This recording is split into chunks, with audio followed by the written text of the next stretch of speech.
Battleline Podcast, back in the building. Ian Scotto here.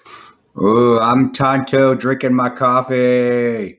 And every week on here, we interview different either special operations veterans like Max Mullen last week or guys in the contracting world like Phil Otto, also a veteran himself. Actually, really a guy who's done it all in terms of military veteran, police officer, CIA contractor, and a guy who's contracted in the private sector as well, and now working for a great night vision company. So I'm excited to talk to him. Yeah, he's a good dude. He's also a farmer. He also, on his spare time, he owns a farm and he farms in Michigan. So yeah, he's a farmer operator dude. That's a really cool guy. And I've been a friend of mine for quite a few years, and him and I worked in Afghanistan for a couple of years together as well. So, and again, like Ian said, now he's in sales with Photonis Defense and doing night vision, which is right up his alley. And I use some of his stuff doing some marketing, and it's for his company. I didn't expect anything different from Phil and his company as well as this stuff is made. So, but we'll get on. We'll talk about all that, and we'll continue to drive on. Yeah, for sure. And which is perfect because we could get into Afghanistan, which we haven't really yet. And I'd like to get into Afghanistan. But before we do, you've heard us talk about Bubs Naturals. It's something I use just about every day, definitely always post-workout. And for those who really still have questions about collagen protein, why they're probably paying a little bit more for collagen protein as opposed to whey protein or whey protein isolate, collagen is the most abundant protein in the human body. It is literally the glue that holds our bodies together. Collagen is a blend of highly functional amino acids found in all of the body's connective tissue.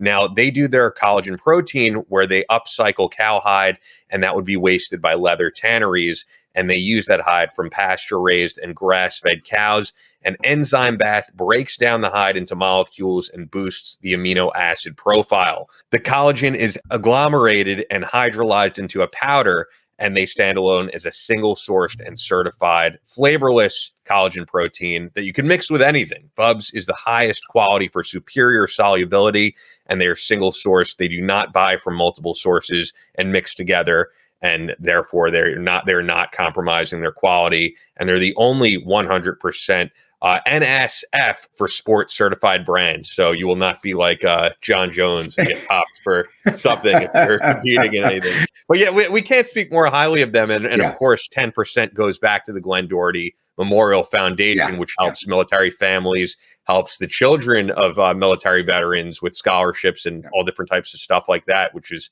necessary. That's great stuff. I use it every day. The MCT oil, and then also the collagen protein, and also the Fountain of Youth formula, which my wife uses as well. And it all works. I've been using it since we talked to Bubs. I started talking to him a year ago it's been a while, and but I've been using their stuff since then every day, and it's tremendous. And it's helped me with my workouts. It's helped me with recovery. The Fountain of Youth formula definitely helps with. It has protein in it. It has a ton of vitamin C in it, which helps your immune system. But then it also does helps with the nails and hair growth, which it does because my nails actually grow. I can tell when I'm drinking it, my nails are growing. My hair feels better. When I'm not using it and not using the powder, drinking it, I usually just put it in milk or almond milk, not because I'm lactose intolerant. Do you ever do the lactose-free milk? I like. I have. Just the taste is a little weird, but I don't mind it. I do like the almond milk. That tastes better for some reason. It just tastes better. But guys, it works, and it definitely helps with your workout. And if you say, "Oh, I need pre-workout," honestly, that MCT oil is a great energy booster, and it works if you need. I'm not going to call it a pre-workout, but you can use it in place of your pre-workout powders that you've used in the past. So, guys, go with Bubs. You're not going to be unhappy with their products at all. And here's the thing, you're seeing it everywhere. I mean, I was actually just at Vitamin Shop yesterday, and you see Bubs on the shelves there. So you can get it all over, but you're going to get a better deal from us. Really do it through us because, you're going to save a lot of money when you go to bubsnaturals.com and use the promo code Battleline. You're going to get 20% off. And of course, in the process of no matter where you buy it from, you're also helping the Glenn Doherty Memorial Foundation. So bubsnaturals.com, promo code Battleline. Let's get right into it.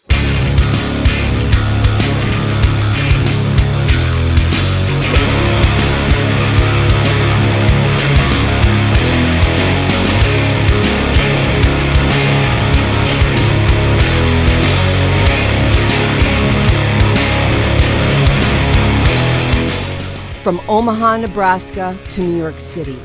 From planet Earth to extraterrestrial life in space. A podcast with no equal, engaged in unconventional warfare through your speakers and headphones. This is a show about embracing the suck, conquering your demons, and finding God in the face of adversity. Chris Tonto Peranto. Twitch is on. Motherfucker, I'm gonna shoot you in the face. Ian Scotto. Ian and I have been dating for a long time.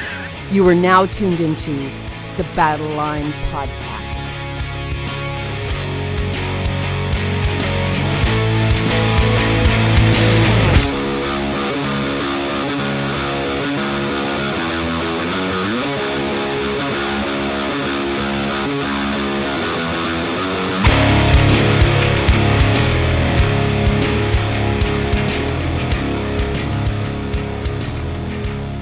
The switch is on, Battleline Podcast, and you're hearing, of course, the great music from Jimmy Allen in the intro, but we now have a new outro you're going to want to wait for at the end of the show because now Jimmy has done the intro and the outro, and it's all original music from Jimmy Allen, the guitarist and songwriter for Puddle of Mudd. Against all will, he kicks ass. Yeah, have him on here and play the music for our intro and outro, to me is... I think we're really lucky. You see true musicians, and that was back in the day. Puddle, say what you want now about today. You guys in your generation now, man, me growing up in my generation with Puddle of Mudd, and then you've got the Alice in Chains, and you've got the Pearl Jams, and you've got Soundgarden. I mean, that, to me, I grew up in an era, just a mecca of musicians, and you really kind of took it for granted back then. But now you listen to it like, man, you don't have people that play music like that anymore. And Jimmy's one of those guys. Jimmy is just a tremendous guitarist and songwriter, and we're lucky to have him, do our intro and outro on the show. It's a blessing and a tremendous blessing. So thank you, Jimmy, if you're out there. You rock, brother. You're still tearing it up. Appreciate it, man. Yeah, I love his stuff. And when I heard the outro, I was like, this is great. You guys are going to love it. It's funny, on the topic of music, I came across this today and music that I guess you would say you grew up with. I sort of grew up with, even though it was before my time. 30 years ago on this day, we're taping on Friday, not only Guns N' Roses' Use Your Illusion 1 came out, and 2, and Ozzy Osbourne, No More Tears, all great albums. Today? Did really? 30 years ago on this day. No way. 1991. Yeah, that is amazing.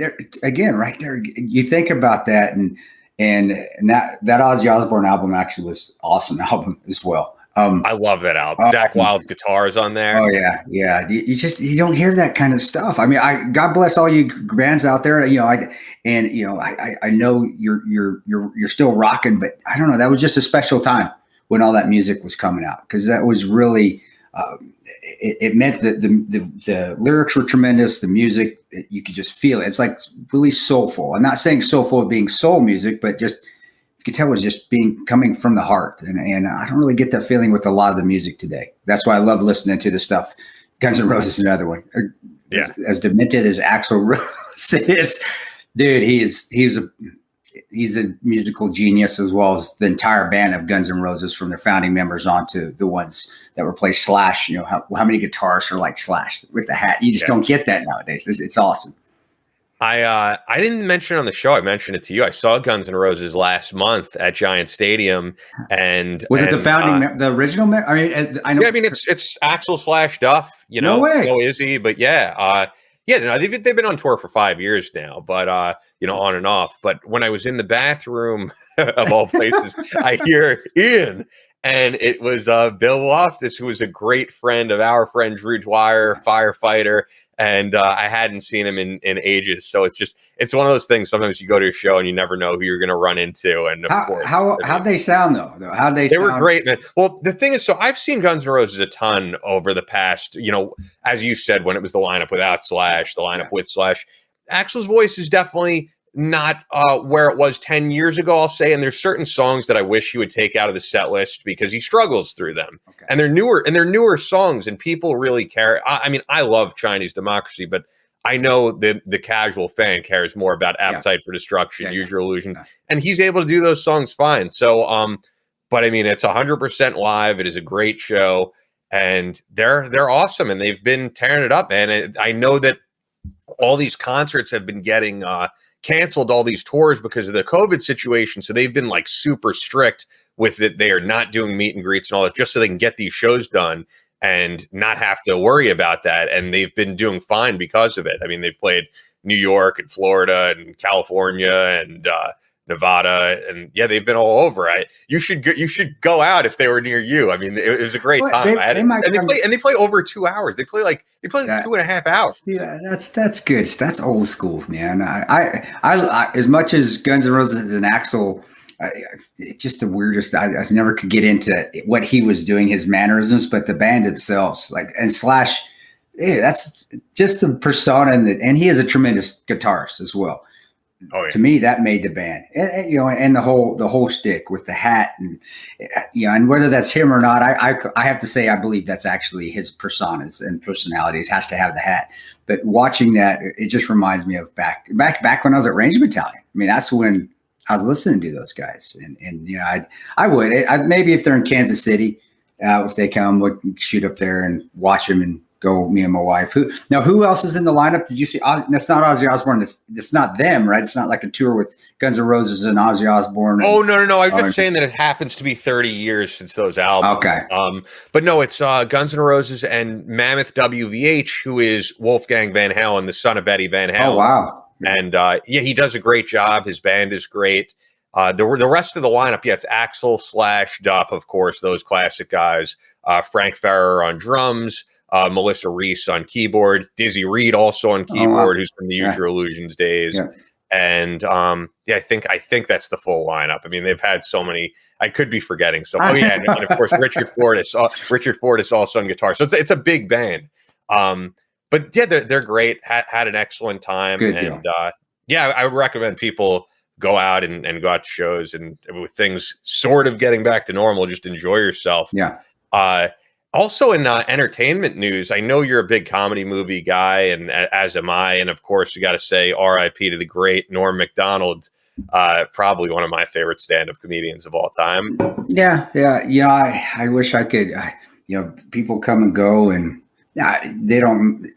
He still reminds me of the Saturday Night Live back when Saturday Night Live was funny. It's not funny. I've tried to watch it. That's like not even funny. Yeah. That was again another heyday of Norm Macdonald and Chris Farley and Adam Sandler and back when it was actually Saturday Night Live. And I just, whenever you watch documentaries about Saturday Night Live or guys that were up and comers, especially when Norm was a senior guy on the show, I just love it because he didn't take any shit. He would say whatever he wanted. He didn't give two shit. No, not at all. Lorne Michaels. That's what I thought was actually cool about him is, and a guy that lives his life like that. It's like, and I think a lot of people, we should all live our lives somewhat like that, where it's like, hey, you know what? Fuck you. I'm doing what I want to do. I mean, now if you lose your job because of it, you have to pay the price. That's just how you live your life. Just like me telling CIA case officers to go fuck themselves, or the station chief, and they're almost getting fired. I knew that wasn't something that was unexpected, but living your life by your own means and being yourself. And I think that's what, to me, if there's anything, Norm Macdonald, if I remember from him, and I'm not going to, I don't like to put people on a pedestal, especially professional athletes and artists and stuff like that. I really don't. But, something that he just didn't give a shit. And that was cool. And he still was successsuul, even though he didn't play by the rules, at least what I saw. I think everybody has like Jim Brewer in that sense. Yeah, it's like you're getting crap today. Yeah. Yes. It's like, who gives a shit? F you. I'm funny. I do what I do. You like me, fine. You don't, fine. I'm going to be fine with my life. And I think a lot of us should be like that. It's like, I don't give a shit what you think about me. This is how I need to live. This is what I'm going to do. Now, if you're, there's a fine line, and we could get into that in another show, maybe where it's just me and Ian. We got time, but there does come a time where you just, especially with social media, when everybody is not really acting like themselves, they have to have don't have that, be that person and just be who you are. And if people like it, fine. If they don't, well, that's fine too. And just continue to drive on. That's what I got from Norm Macdonald and watching him growing up, and then seeing the documentaries on him after. I'm a big documentary guy. I like watching documentaries. Me too. I just, not to get into it, but I just watched that 30 for 30 on the Mets. That was a great one. That was a good one. Yeah. That was over this past few days. But the last thing I want to get into before we get into our segment with Phil Otto is, over the weekend on 9/12 was the major airing and the first time of many people seeing War Heroes on Newsmax, hosted by yourself. Yeah. And I thought it was excellent. And the feedback thank you. Feedback I've seen on social media, and I'm sure on your social media, has been excellent, and people loved it. Well, 9/11, I really just, I did that one post and I really turned everything off for 3-4 days. I did on 9/11, I did my little post. I did it at midnight the night before so I could just get it done. Cause I really, it's not hard. It's not easy to do. And when I type stuff, it really is coming out from my heart. But, I try to forget. I just want to be with my family. And I did. We went to Dave & Buster's in Kansas City, me and my kids and my wife, and that's what we did on 9/11. So, and I turned my phone off, and I had an amazing day where I didn't feel just down or pissed off or just the emotions are everywhere and they run a gamut. Yeah. So, and then the Newsmax, just we're getting on the Newsmax and also the War Heroes. I didn't really see how well it did, to be honest with you. And we did it. We did it like 4 years ago. We filmed it 4 years ago, and it's taken this long for somebody to pick it up, which is, to me, is outrageous. I thought Jack did a great job directing and producing it. Jack Thomas Smith, he did, the director, and the Dulce family. Mama Dulce is one of the strongest people I've ever met. Cheryl Dulce, which will be on with us, be on the show. Yeah. As far as I know, it did well. I social media, I looked and I got some, but I really didn't know. So are you saying it was? I believe you, bro. You tell me. You say, hey, man. I mean, of course, I'm not able to see. I don't know ratings or any of that. I don't know either. I don't work for Newsmax. But in terms of just people hitting me up, a lot of people, I think, mistakenly and understandably think it's a new thing. And some of them assume I had something to do with it. So like, oh, he did a great job in the Newsmax thing. And I had nothing at all to do with it. And it was filmed years ago. But like, for example, Christopher Strom, who had on NYPD Marine, when he watched it, he was like, oh, this was great. If there's any way at all, can you cover this family in the next episode? And I hope he didn't think I was blowing him off or anything, because I had to let him know, like, hey, for one, this was taped years ago. And personally, I don't know the future of the show. I don't know if it goes on with you hosting it. I don't know if it continues. I just don't know. I have no idea. Well, I can answer Chris's questions, and people that will probably hit us up, which is not a bad thing. That's a good thing. I mean, absolutely. I'm glad people feel that they can get answers, whether it's emailing you or emailing Jeremy Mitchell over on the Gear Locker page, because they do. You guys do a great job saying at least, hey, I don't know, but I'll find out for you. Or, sure.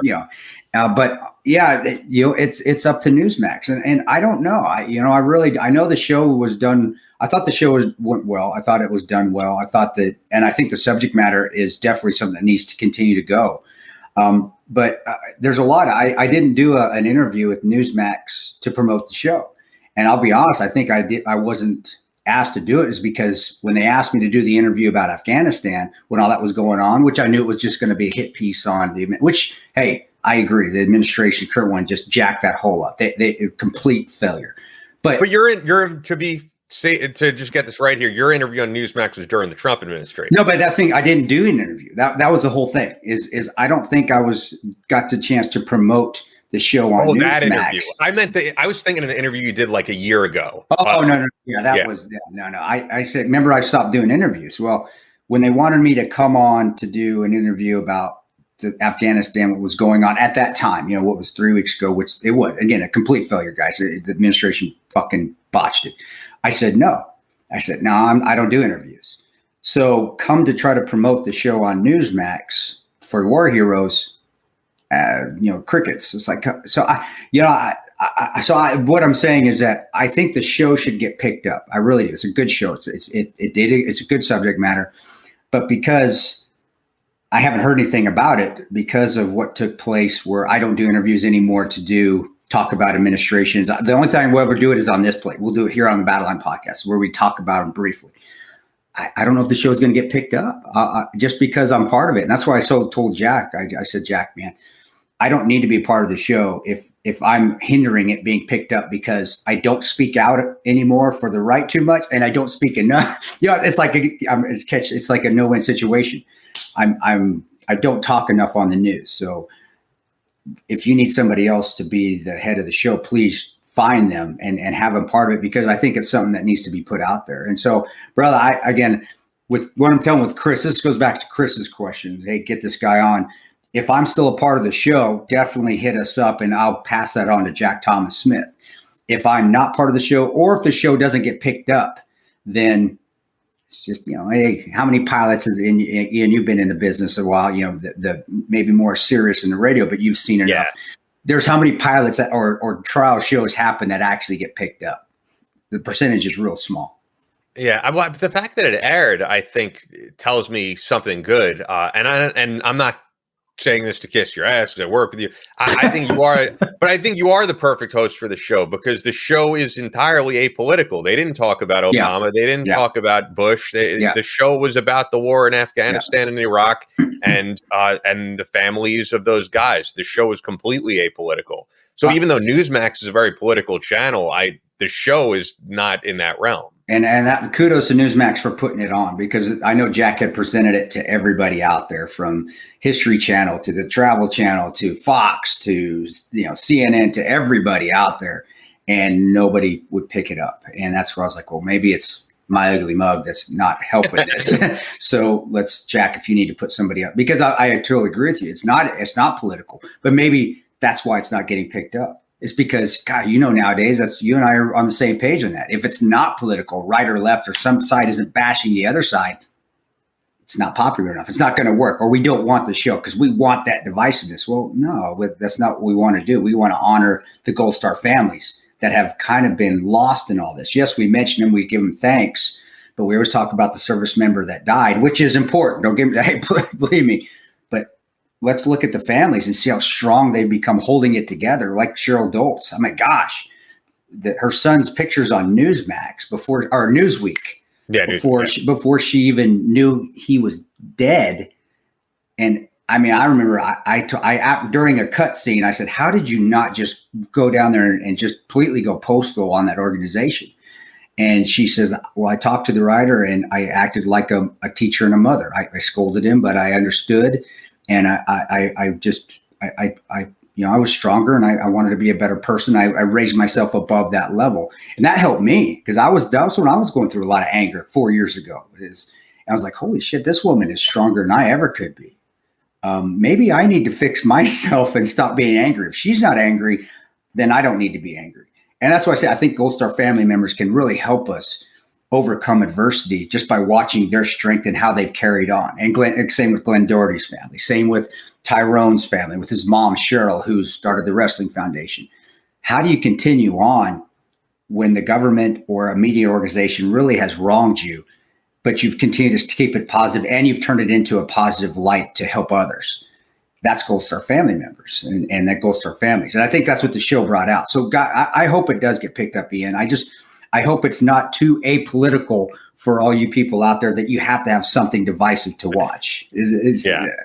That's what I'm trying to get at, I guess. And my long rant there.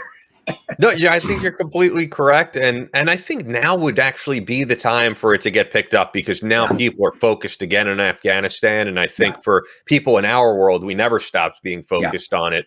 But for the outside world, it wasn't something that was talked about, unfortunately. If you weren't in a military family, if you didn't have friends overseas, and it's such a small percentage of the population that serves, that I think it was not on the forefront of people's minds. And now it is. So maybe people do want to hear those stories. I think about like the Marines who just died in Afghanistan. I think people, when the timing is right, it's probably a little early, but when the timing is right, I think people want to hear from those families. Definitely. And I mean, one of them called Will Cow's show. It wasn't booked or anything, just called unexpectedly and went on a pretty heated tirade, about the administration. And yeah, it was political, but that was their feelings. That was their genuine feelings about it. And I understand. And I think no matter where they're coming from, people want to hear from the families how they feel. But maybe in a few months from now, when everything settles, I don't think now is the time to probably put a camera in their face. No, but that's up to the families. It really is.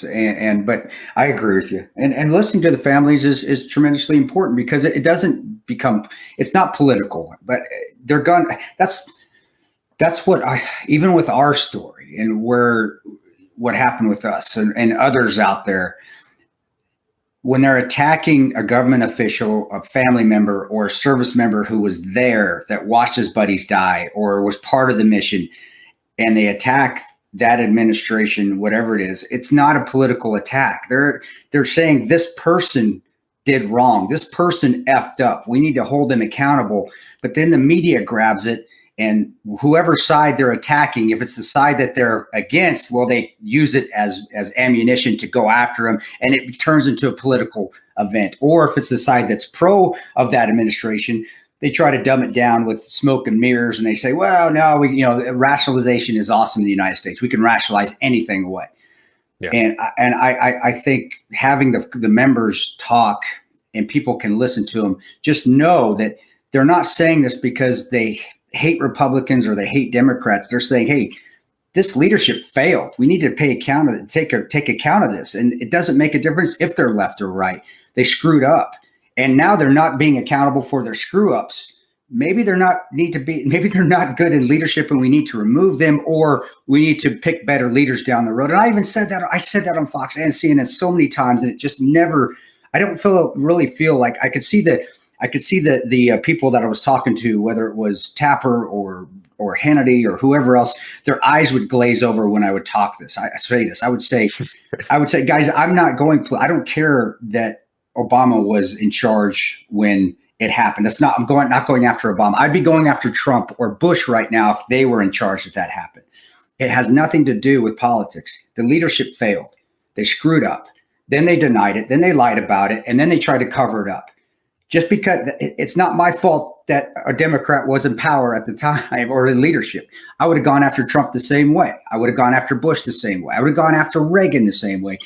But it just doesn't register in their head. And that's why I think family members talking and speaking and saying just that, this isn't a political statement. This is what happened. The leadership failed. They screwed up. Now they're trying to cover it up. I think we take the power out of the Democrats, Republicans, and the media that fights for both sides and just say it for what it is. It's black and white. This is what happened. This is who was in charge. This is what they did to screw up. This is what they didn't do for our family. This is how they disrespected us. Okay, we need to pick better when we're electing our officials. That's my rant. I've ranted for this for a long time, and it just always seems to fall on deaf ears. So maybe this will help. And because I agree with you, we need to hear the families. Will help us just become better Americans again and care less about the sides and more about the actions and then the reactions, and then also the sum of its parts when everything's done. So we can say, oh, you know what? You did awesome, Mr. President, or Commander-in-Chief, you really fucked this up. What did you do wrong? Let's take some responsibility for it. And I don't know, and then go down the line. It's the same with us. If I fuck up or you fuck up, you're going to tell me. And it's not because I'm Democrat or Republican. Well, I hope not. I mean, but and it's not because I like a certain elected official or not. I fucked up. Ian, you fucked up. I don't care. Oh, yeah. No, I agree. Yeah, that's just kind of a personal attribute, I guess. If I get something wrong on the show, I always want to say, hey, I got something wrong. Yeah, you take responsibility for it. You definitely do. Yeah, and in the media, I think there's too much of, they have to be right on everything. And if they do get something wrong, it's glazed over really quickly. But yeah, we got to get to Phil. Shit. Wondering why we're running late here. Here, I'll text him. He can wait, dude. I'll text Phil. He can wait. Okay, well, before we do have some great sponsors who keep us going, some great people in the ammo world, in the night vision world, and the first of which you guys have heard from many times before from us, Fort Scott Munitions. Fort Scott is a manufacturer of multi-federal patented solid copper and brass CNC spun ammunition. It's designed to tumble upon impact in soft tissue, leaving devastating wound channels for faster bleed out and quicker incapacitation. This ammunition was originally developed to innovate and improve on the standard of military-grade ammunition design. It was found that not only did the TUI ammunition outperform competitors in the self-defense industry, but it quickly became apparent that it would be a top contender for hunters alike. With the ammunition being CNC spun, the tolerances are some of the tightest on the market, ensuring that it received the same results with each pull of the trigger. Fort Scott Munitions is available throughout privately owned businesses in every state. Just go to fortscottmunitions.com. The link to that is in the description, fortscottmunitions.com. Click on the dealer locator on the website, and you're going to find a dealer very close to you. So check that out, fortscottmunitions.com. And if you want to check out any of their awesome gear, their shirts, their hats, they have great quality merch. Use the exclusive promo code Battleline for 15% off your order. Only available to listeners of this podcast, the Battleline Podcast. Fort Scott Munitions is a proud supporter of Chris Peranto, Battleline Tactical, and the Battleline Podcast. This is what you shoot with on your courses with Battleline Tactical, and it's high quality. And also, of course, we're going to have Phil on, so we're going to get a little bit more in depth about Photonis Defense, but they're our newest sponsor, and we love what they're doing. Photonis Defense is the global leader in night vision solutions, providing more high-quality night vision capabilities than anyone. Hunters, shooters, boaters, and outdoor enthusiasts rely on Photonis Defense systems to make their adventures safer and more successful. Military, law enforcement, both of which Phil Otto was, and public safety end users utilize Photonis Defense solutions to give them the edge at night in tactical situations and rescue operations. Photonis Defense. Are you choking there as I'm doing this read? Sorry, go ahead. I'm going to keep it in there. It's fun. I'm sorry about that, Phil. My bad. So Photonis Defense is now offering state-of-the-art night vision systems, from the PD Pro B 16mm binocular and the PD Pro M 16mm monocular to the PD Pro Q panoramic night vision system. Customers from all over are excited about these new, smaller, lighter NVGs. Yeah. You've got to see these things to really experience how much smaller and lighter they are than anything you've used previously. We're going to get more into it with Phil, but I know you've shot with these and, and you love them. They're awesome. The weight is tremendous, and that's huge on night vision, because if you got heavy NVGs back in the day when I started, the heavy 7 deltas, you got what we call rubberneck, where you just can't pick your head up, and it hurts at the end of the night. You're spent and you can't move your neck at all, and it's painful, and you're not as effective, especially if you're moving around with night vision all night or having them on, which occasionally it happens. So the weight is tremendous, the focus is tremendous, the IR, the white phosphorus capabilities, which is how you see see at night, they're tremendous. And just a little added, like the ability to shut them off when you just move them instead of using angles to shut them off. Because that can hinder also operation missions. If you're shooting underneath cars, shooting underneath barriers, a lot of their competitors, because of at an angle, they will turn off. And the reason they do that is because you flip them up on your helmet or you flip them up on your head. You don't want them to keep running because the battery life is, they're all battery. The battery life's going to die.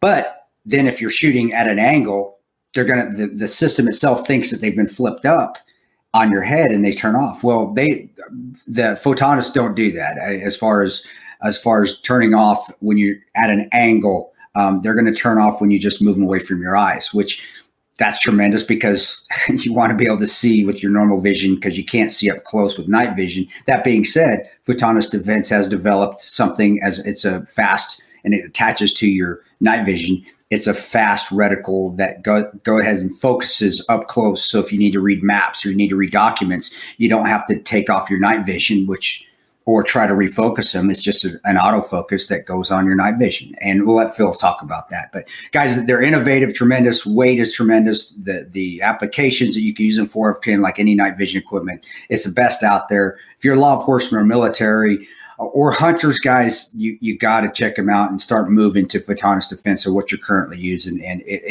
they're the best out there. And we always go with the best. We're very lucky to have the best in the business as far as our sponsors. And we can honestly say that because we use all the stuff. We've tried it. We know. So tremendous. And Phil's doing a great job with them. And they'll treat you right, just like the rest of our sponsors do. Very true. So photonisdefense.com, visit there for more information or look for Photonis Defense product options from your night vision dealer. Link, of course, in the description, but that's PHOTONIS defense.com. So joining us for the first time on Battleline Podcast, a guy who you know from our newest sponsors, I said Photonis Defense. He's the current sales manager there. But more importantly to you guys, and the reason we're having him on, Phil is a retired Marine Corps sergeant, police officer, CIA defense and intelligence contractor, former private sector intelligence analyst.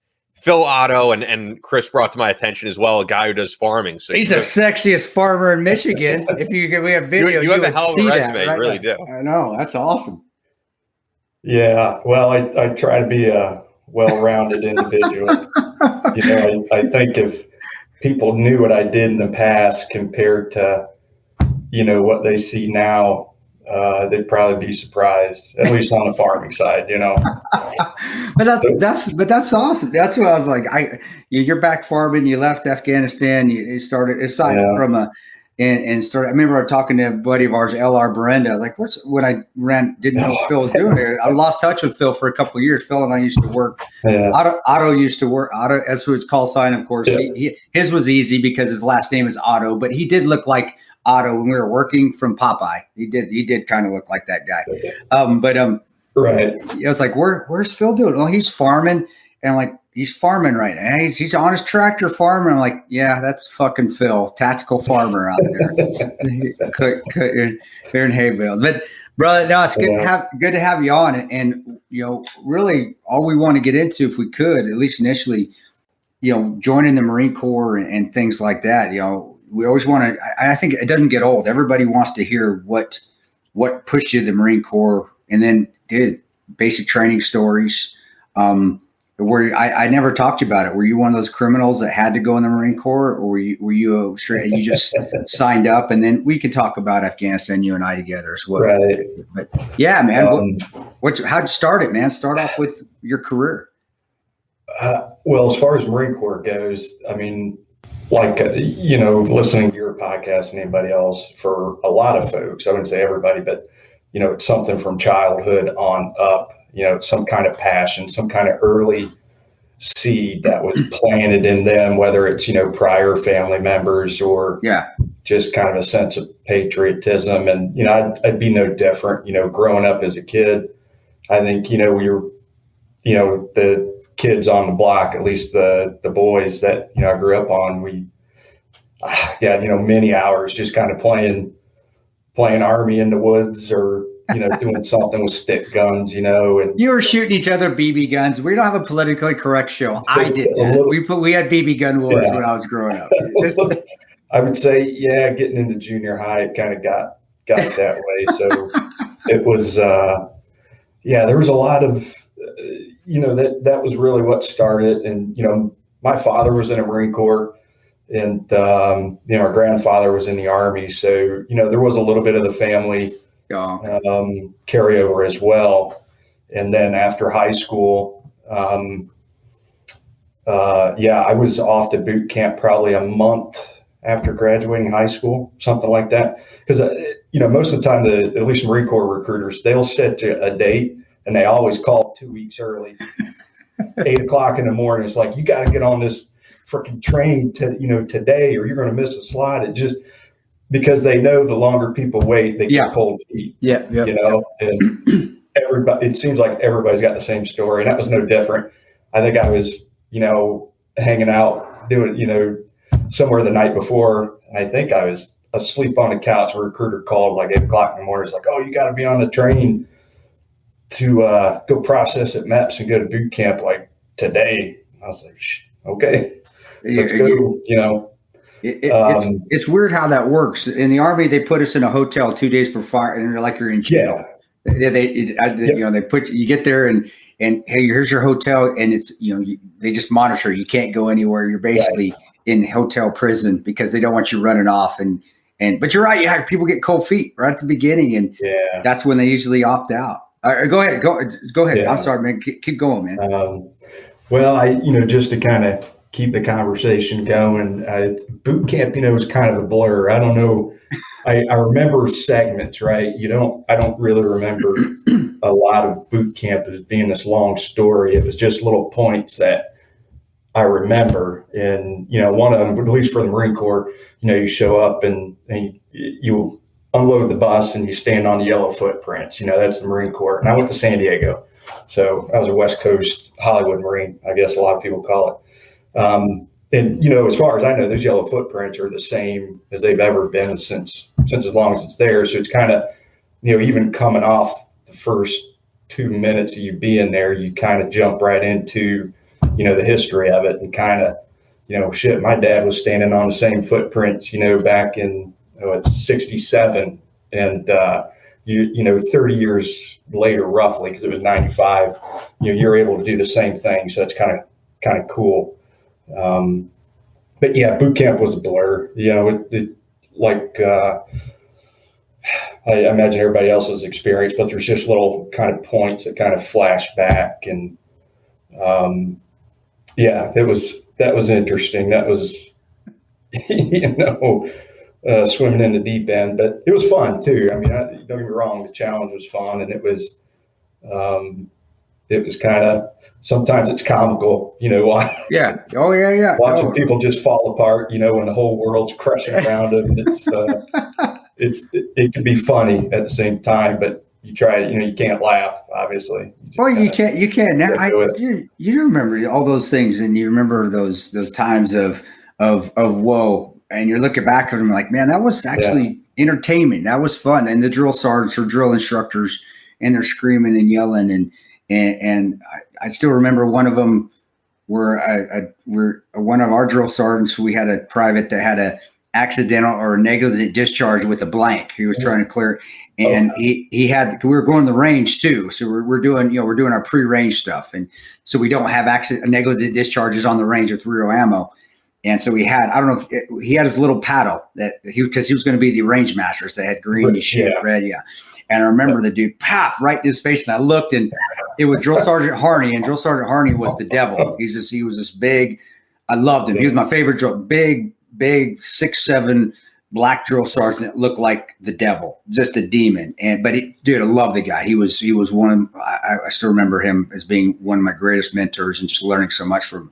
But at that time, he was the devil. We were only 3 weeks into basic, and I remember him smacking the shit out of the private with that paddle, just pop, pop, pop. It's like, what the fuck are you doing, man, son of a bitch? And I just watched it, and I'm trying. I started laughing because I thought it was the most hilarious looking thing. This kid from New Jersey, his eyes are about this big. He has the BCG, the birth control glasses on, and I still remember Harney just because it did. He shot it, bam! I remember, and I saw the poof of smoke, and the muzzle was right in front of Harney's face. If I was a real bullet, Harney would have been dead.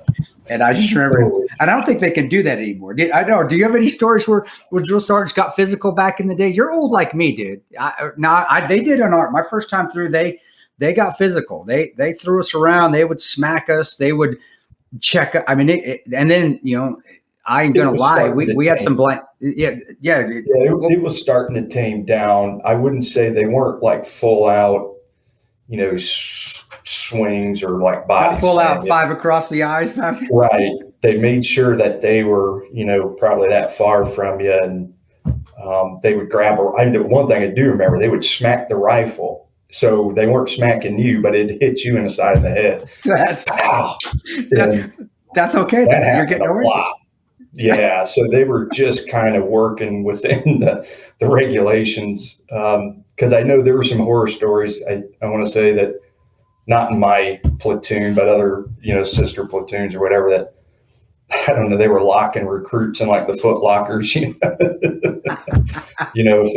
I don't know what they were doing, but most of the time, it was just thrashing you. I mean, they pull-ups, push-ups, and monkey fuckers and everything else. And they would, sometimes they would take your shoe polish lid and set it down in front of you, and like, until that thing's full of sweat, we ain't stopping. That's right, guys. Just to put it in perspective, it's those little kiwi shoe polishes that are only about a half inch big. The lid's about a little less than a half inch. And explain to everybody what a monkey fucker is for all of our non-military personnel listening out there. What exercise is that? Well, as far as what we did, you stood up, or from a standing position, you grabbed your ankles, and then you would squat while holding on to your ankles and stand back, come back up. And it seems easy, but it gets very hard real quick. You got some sore ass gluteus maximus is good. I just wanted you to, because those are the most hilarious exercises, and you feel like such an idiot doing them too. Oh no, it's not smooth or cool looking at all. Like you're not doing these at the gym, If you do, somebody's gonna make a TikTok video of it, and you'll be a TikTok star. So. That's hilarious. Well, you continued on and basic. Then did you stay? Because I never really asked you. Did you stay on the West Coast, or did you head over to Jacksonville after? Did you go or did you go to 29 Palms? No, I was East Coast after SOI. So when I finished boot camp, went to SOI back at Camp Pendleton, and after that, all my duty stations were East Coast. So you was it mainly at Lejeune then, or is there somewhere up in Norfolk, or where were you at? Well, when I started, my first duty station was Quantico, Virginia. Okay. And there's a small company of like combat arms Marines there, and it's called Enlisted Instructor Company. So all the officer courses, TBS, or what they call the basic school. And then if you're an infantry officer or ground intel officer, you go through what's called IOC, Infantry Officers Course. Okay. And that course is actually very, very difficult. I know they were trying to send females through there and they couldn't get anybody to pass. Okay. But IOC is tough. And basically we're there as OP4 for the most part. So anytime, especially IOC, they've got long field exercises when they'll go, we'll fly to AP Hill and you'll be out there for a week or 2 weeks, one MRE a day, frickin' patrolling. And so that was interesting. I was there, and then 2nd Battalion, 2nd Marines at Camp Lejeune, went down there, and that was a good time. I guess that would be considered what the Marine Corps calls the fleet, actual deployable forces. But Quantico was a good time. It was DC at the time, that traffic, one thing I remember, dude, the DC traffic is nuts, even back in 98. And I've been back a couple times since, and I don't ever want to go back there. That place is terrible. You can't get anywhere, especially in that time. I don't blame being did you guys, as privates, you were what, E2 or E3 when you went there? Or you hadn't made corporal yet? Well, I got there as E2, right? E2. I was E2 and E3 when I was there. So where did you live? How do you afford to live in or do you live are there barracks there? Yeah. Okay. Oh yeah, dude, I lived in barracks my whole first enlistment. I mean, that was. And even if you did, like, I don't know how some of the other, but if you were infantry, even if you were, I want to say, if you were less than E5, and some battalions might be different, but even if you lived out in town, you still had to maintain a barracks room. Okay. So you still had to be there on Thursday in the Marine Corps, Thursday's field day. You always clean Thursday and they inspect your ship Friday. Okay. Peacetime Marine Corps, let's put it that way. I don't know if they still do it now, but I was in the barracks. And when I first came in, we had squad base still. We weren't individual rooms. The big open base, yeah. The first couple of years, all pretty much that was Quantico, Virginia. Yeah, we were squad based. I mean, definitely kind of taking a chapter, back in a book into history with that. But it was fun. It was good. But those are fun. Yeah, those are fun. The squad base, you would think that it wouldn't be. And honestly, the squad base, it was somewhere you would build camaraderie and you'd damn near build your immune system up like a motherfucker, because you got 30 dudes in there and they're all disgusting. Right. And if somebody gets sick, then another person gets sick. Everybody's got the concoction you fight through it. But I do remember the squad base too. And I remember them. I still remember a squad bay where I was in, and I was in charge. We called the platoon guide at the time. Basically, we were at squad bay, and somehow we got some Skittles somewhere. We snuck them in. I don't know. And I remember laying there, and I was so tired because I was trying to be the platoon guide or the platoon and trying to run the platoon. And I don't know what the hell I'm doing. I'm just being in the Army for 4 weeks now. And my best friend, Matt, he got some Skittles from somebody. They smuggled them in somehow. And I remember just laying there and I'm half asleep. And this hand, I remember it touched my forehead. And I'm thinking, oh God, what the fuck is going on in this? And all of a sudden the hand comes from the top, and all I feel is somebody trying to put Skittles in my mouth. And it was my buddy Matt. He's like, dude, you need these more than I do. And he was, what? I mean, it was honestly, you think back and now, it was a bit sexual, but it was also pretty fucking cool. It was like, and I just remember half asleep, sucking on Skittles, going, like this is the greatest day ever, and then going right back to sleep and waking up like 4 hours later to do my damn fire guard duty. But it's those stories in open bay. You know, it's those. It's those. You got by with that. Yeah, I remember one time. Just go back to boot camp real quick. Usually they send 2 Marines out. They'll eat lunch first, come back, and they're the fire watch. Yeah, fire watch. Right, for because you got the rifle racks in your squad base still. Yeah, our Army's the same way. It was at that time. Same thing. Yeah. Yeah. So we went out. This other guy, I don't even remember his name. And we went and ate, and he went to go dump his tray, and he came back, and we, probably ran all the way back to the barracks. And by the time we got back, the drill instructor took us outside. He just started to thrash the piss out of us. It's like a sand pit outside the barracks and pull-up bars and all this stuff. Just thrashing. And I guess this guy I went with, somehow when he dumped his tray, found some ice cream and he woofed it down. I didn't even know what happened, but I was with him. So I got thrashed, destroyed with it. So that's when I thought you were talking about Skittles. I thought you were about to go to that direction. And I was like, but I didn't get the luxury of the ice cream. We got lucky because it was like at 1 a.m. and it was his fire watch. So he's doing his walk, and that's to remember that. That's to remember even the way it tasted and just like the weirdness of a hand or something grazing my forehead down to my nose, and me thinking, what the fuck is going on? Your brain goes to some weird places, especially when you're in an open bay with 30 dudes that are basically in their shorts and a PT top. It's like, okay, am I going to have to fight? What's going on here? But then the Skittles, and I heard his voice, his buddy Matt. Sounded like you liked it. It was good. I'd do it again. Right. No problem. Hey Phil, so I know you have deployments as a contractor. Right. Did you do any deployments as a Marine? Well, yeah. I mean, so in the Marine Corps, and I'm pretty sure they still do it. It might have changed a little bit during the Iraq and Afghanistan years when it was hot, but.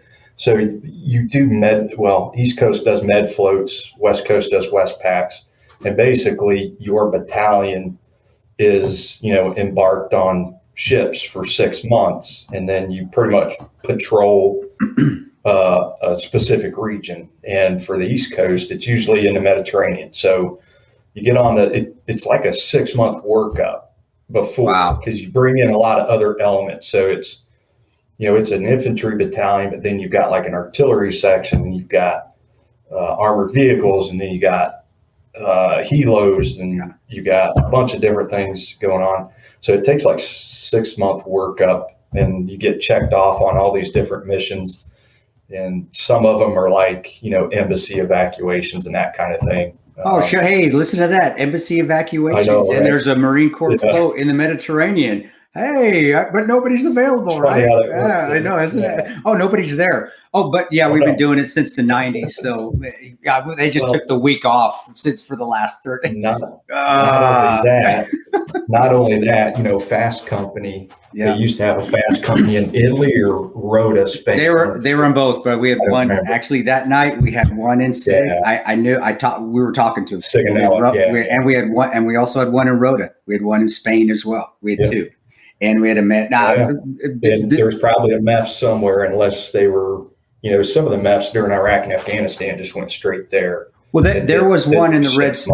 There was one in the Red Sea as well, because I knew the guys that were on it. I knew a couple of the guys that were on that one in the Red Sea, right? And the Marine MEF guys, the Marine Expeditionary Forces. Those guys, they're the Embassy of Iraq. They're the ones that fucking And no, we had Marines all over the place, and not to mention. So no, but I'm sorry. I just I thought it was funny just to kind of rolled into kind of what we might get down the line, talk about down the line. Right. No, that's definitely the case, and a whole nother. We'll get to that one. But in my time, I was in during the Clinton years. It was pretty much peacetime. 95% of my time in was peacetime, but it was still fun because you would about every week or so you would stop and do a training op with whatever that local that's cool. military was whether it was Greece or Spain or Italy, and then after that you'd have maybe 2 days of libo in the same country at a port, and you pretty much did that for 6 months and then come back across the Atlantic. But that was a good time. You got to, like I said, interact with a lot of the NATO partners and some other partners, and then got to do the tourist thing on top of it at the end of it. So did you go into law enforcement immediately after that? Or was that the route you went? No, I did, and I was even right. Like I literally one day was a Marine and the next day working for a department in North Carolina, because I kind of got the ball rolling my last year in. I was able to kind of get some things, get certified by the state, and actually, when 9/11 hit that evening, I did my initial firearm qualification for the police department that I was going to, that following year, because I started as a reserve officer with them. Okay. So on the weekends, I would, work a shift on the weekends, and that was I was also knocking out my what they call FTO phase, or like an OJT, doing that. So I was. It was one of those times where I guess I was on top of the ball and preparing, for the exit, and it was seamless, right, for the most part. Unlike most things, are never seamless. That transition was, proper preparation prevents, piss poor performance, right? Yeah, definitely. Is that what you? I mean, is that what you want from the Marine? Is that what you wanted to do? Or is it just something like, okay, this is in my realm? I guess I want to get out of the military, still want to serve, right? And still, or was it just, what? It's honestly the best option for me right now. I got nothing else. Let's go do this. Well, no, it was more of a just kind of like continued service, right? Because when I was in peacetime military, I mean, dude, I don't know about where you were at, but the 90s to me was a period of pretty low morale and poor funding. I tell people Clinton was terrible as far as funding. It was bad. Even in special operations, our funding went down. Granted, though, we had more money than the Corps because of us being smaller, so we still had enough bullets to train. But I remember hearing stories with some of my Marine buddies were like, "You guys didn't have enough ammo to train with." And we didn't do a lot of live fire. When we did do live fire, it was a big event, but they were few and far between. Yeah. A lot of times it was, blanks or miles gear or something like that, just stuff that doesn't work 50% of the time. You need some of that, but there's nothing that replaces live fire. We actually went to Fort Bragg as a company and did this. They had a nice live fire trench complex where you could have, supporting, your machine gun section shooting over your head. You're coming in, breaching the wire, live fire in through the trenches, clearing it. And we even had frag grenades for that one, where you could use frag grenades in the trench and, drop them off into these little offshoots and stuff. That was actually probably one of the funnest evolutions that we did. Right, and you do, you guys don't get. Yeah. I remember we did that twice a year. We had rotary wing bilats, and then we'd have fixed wing bilats where those would come in. Then we do JRX training, joint readiness exercises. With it could be sometimes with you guys and then Delta would come in, and the SEALs would. But that's what I tell people. Hey, I'm going to join the Marines. I was like, are you sure? Do you really want? You really want to do it? Why don't you go where there's more money and you got more? And it had nothing to do with the guys were great. It's just more money. You got more money to train. And, you guys get to do that once. And we had to do that at least twice a year, and we did it even more. So I mean, it changed when you were working up for the MU. That changed a little bit. Sure. You did get some training money there, but the wars changed a lot of that. I was start looking at what the Marine Corps is doing now, and watching them while we were contracting, and the gear jumped by leaps and bounds over a short period of time, and the funding for training and there's a lot of good things that kind of come out of conflict. Do you think that was because the Marines finally joined Special Operations Command, which back in the day they were like totally against it? Like Marines. No, I think leadership went from leadership took a different mindset. They really went from being a Marine on paper to being a Marine in combat, and I think the leadership saw that and came up through the ranks, and I think that's been a huge improvement in Marine Corps. You'd be the person to really ask this with your background, and it's just something I've been curious about. In the past 2 years, and look, granted, the media blows this up, but every time there's a bad shoot with a police officer, it's all over the news. We see protesting, riots, et cetera. Yeah. Someone with your background, though, I'm wondering, do you think service members and guys who have been in combat make for better police officers than the civilian who goes right to that? Oh, man, that's a tough question. I would say on the surface, yes. Just because they should be used to, trying to make decisions under, stress and duress, right?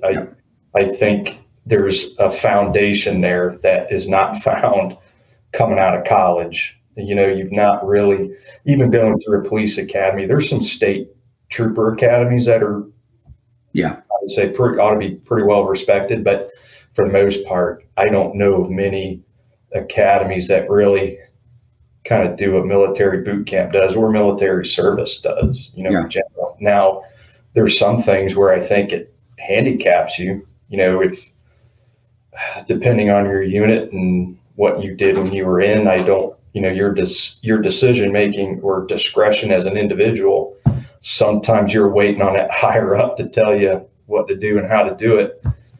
And as a law enforcement officer, once you're out of training, there's a lot. You got to be able to, think through things quick and make decisions. So, but overall, I think it's a great foundation for it. You just need to be able, that individual needs to make that transition from military to, civilian LE as well. So, I agree. I agree with that. Definitely agree with that. And I especially agree with also the state trooper versus the police academy training, which there are some trooper, because that is the state trooper academies are more paramilitary, somewhat structured type of boot camps where police academies just pat here. I know one person personally that there's no way in hell she should have passed a police academy, but she got through it in by different means necessary, and I'll leave it at that. I'll just leave it right there. You mentioned this, there's a lot of that, but no, I think I think veterans make excellent law enforcement officers, but like everybody else, there's some veterans that won't.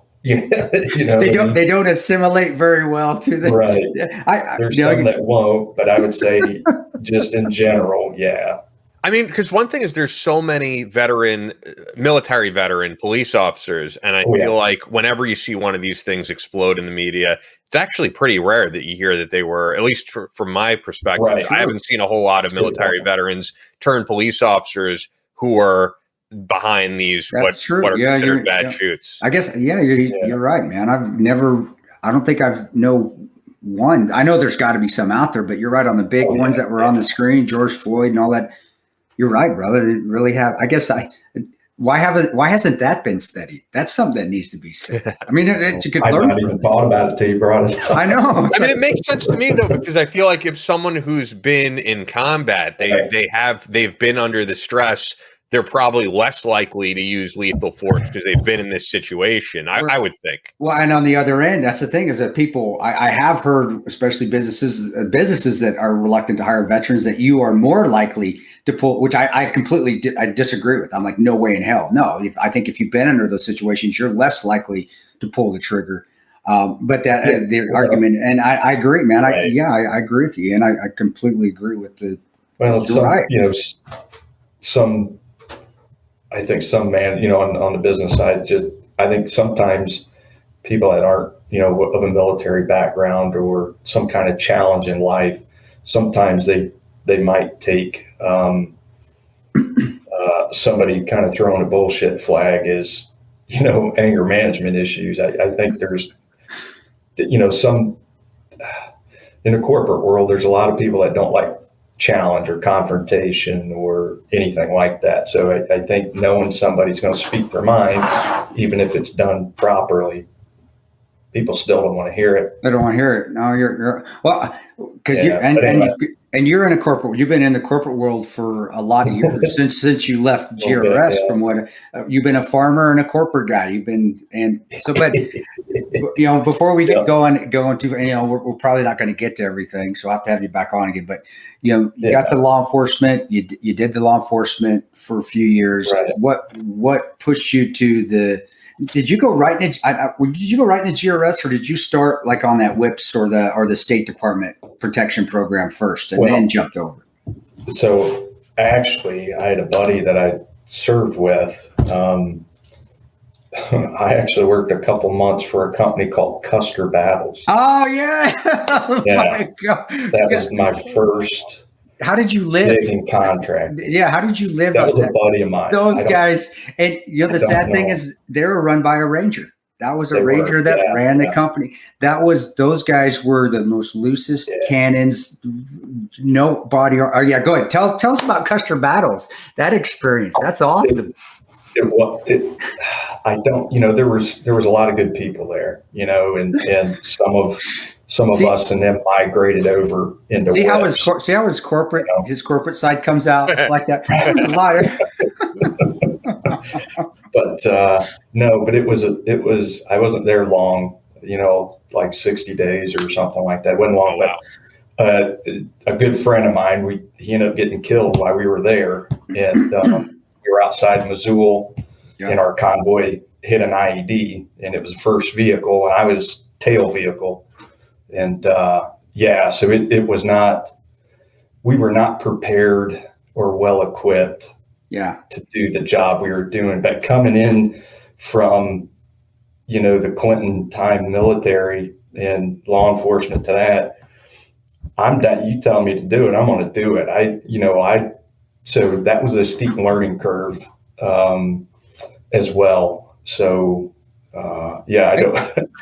It was interesting. It was a lot. We were basically escorting like supply convoys from like Abu Ghraib. They had a logistics area and running them all over Basra, Missoula, all over the country in vehicle, no armor, thin skin. No camo. We had no camo other than vehicle to vehicle. And then when that happened, when kind of we took a hit that day and my buddy died and a couple of guys got hurt pretty bad, that was kind of where I think a lot of folks draw the line. It's like, we can't operate like this. I think that's when they started to not work anymore. They were losing guys. Guys were jumping ship and going to other companies. The downhill. And so actually there was actually quite a few people that were working for Custer Battles that eventually, when I got to WIPS, I saw them over there.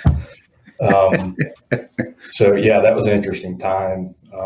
But yeah, that was fun, dude. It was fun to look back and go, man, I lived through. 2004. That was 2004 in Iraq, dude. Was wild, dude. It was lawless, dude. And you're seeing guys. I mean, I remember having truck drivers come out of nowhere, riding up on our motorcade, and us pulling guns on them because we didn't know who the fuck they were. And a guy come, I'm an American. We're like, well, why the fuck are you rolling up on us? It was just so madness. You just didn't know. And seeing Custer Battles out there, or seeing Olive Group, or seeing Control Risk Group, or Edinburgh Risk, and then Tim Spicer and his clowns that were running out there with agents. Some old names out there, but it was just madness. Yeah. But I remember Custer Battle always stuck out because it was like, holy shit, those guys, they're pretty much all going to die because they what the fucker they do. I can only laugh at it now. You know, it was something. So you jumped over to WHIPS, right? You jumped over the State Department, the High Threat Protection, which was originally High Threat Protection, and then they jumped over to WHIPS. When did you, because of time, I just want to get into it. You did your stuff there. That was mainly Iraq, still stayed in Iraq, right?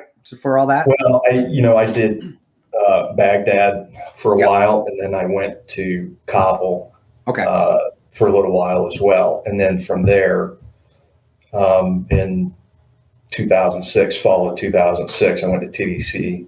And that's right. I started on the GRS side.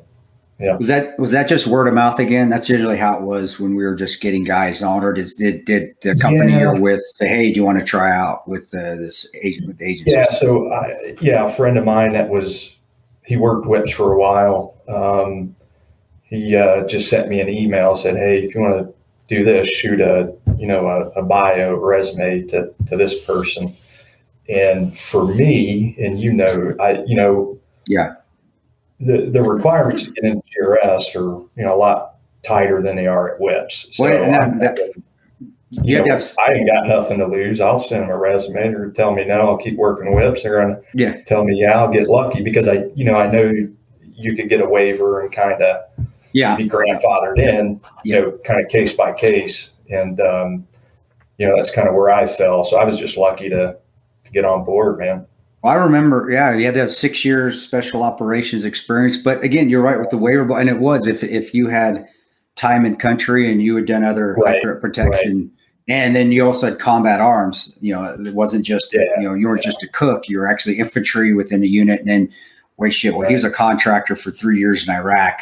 All right, well let's get him in and try him. And there were quite a few guys at that time because that's when GRS was really starting to grow. And I remember we needed guys at that time, and that's where you and I met. That's where you and I worked and rode around Kabul, getting coffee and getting some mystery meat on the corner, and getting some chicken kebabs and hanging out in Kabul and watching the clown fest at the Ariana, man. But it was kind of the way it is. Yeah, you're kind of hanging out in the vehicle. You're doing your thing, but you're also shooting the shit while you're doing it and trying to play the tourist role. And that was a good job. Like I said, I'm thankful to have been part of that and worked around some of the guys that were. Well, you're one of the guys you're one of the guys that wasn't. I don't say scared. I wouldn't say. I don't think any of the guys were ever scared, but there were a lot of guys that weren't comfortable getting out of the vehicle and going to a restaurant and Phil was one of the guys where I was like, I was like, Phil, let's go. Come on, man. Just take your baseball cap off. Let's go. And we go around town and dude, him and I remember there was one coffee shop across from the French.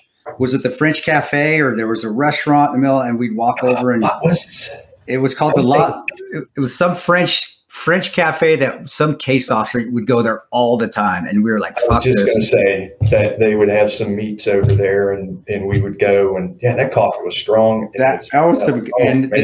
And they had that little, I don't know what she was. She would always be there at the little pool there in a thong.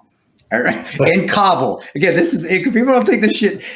In Kabul, you would see this little, and I don't know what she was Russian, maybe she was Uzbek, I remember we would sit back and they would have their meetings and it was a huge area. Me and Phil would go sit in the corner and have Kabul and maybe order some French fries because they had French fries there. French fries. Yeah, there's a little. God. But yeah, that was a good time, man. That was busy, dude. That site was busy.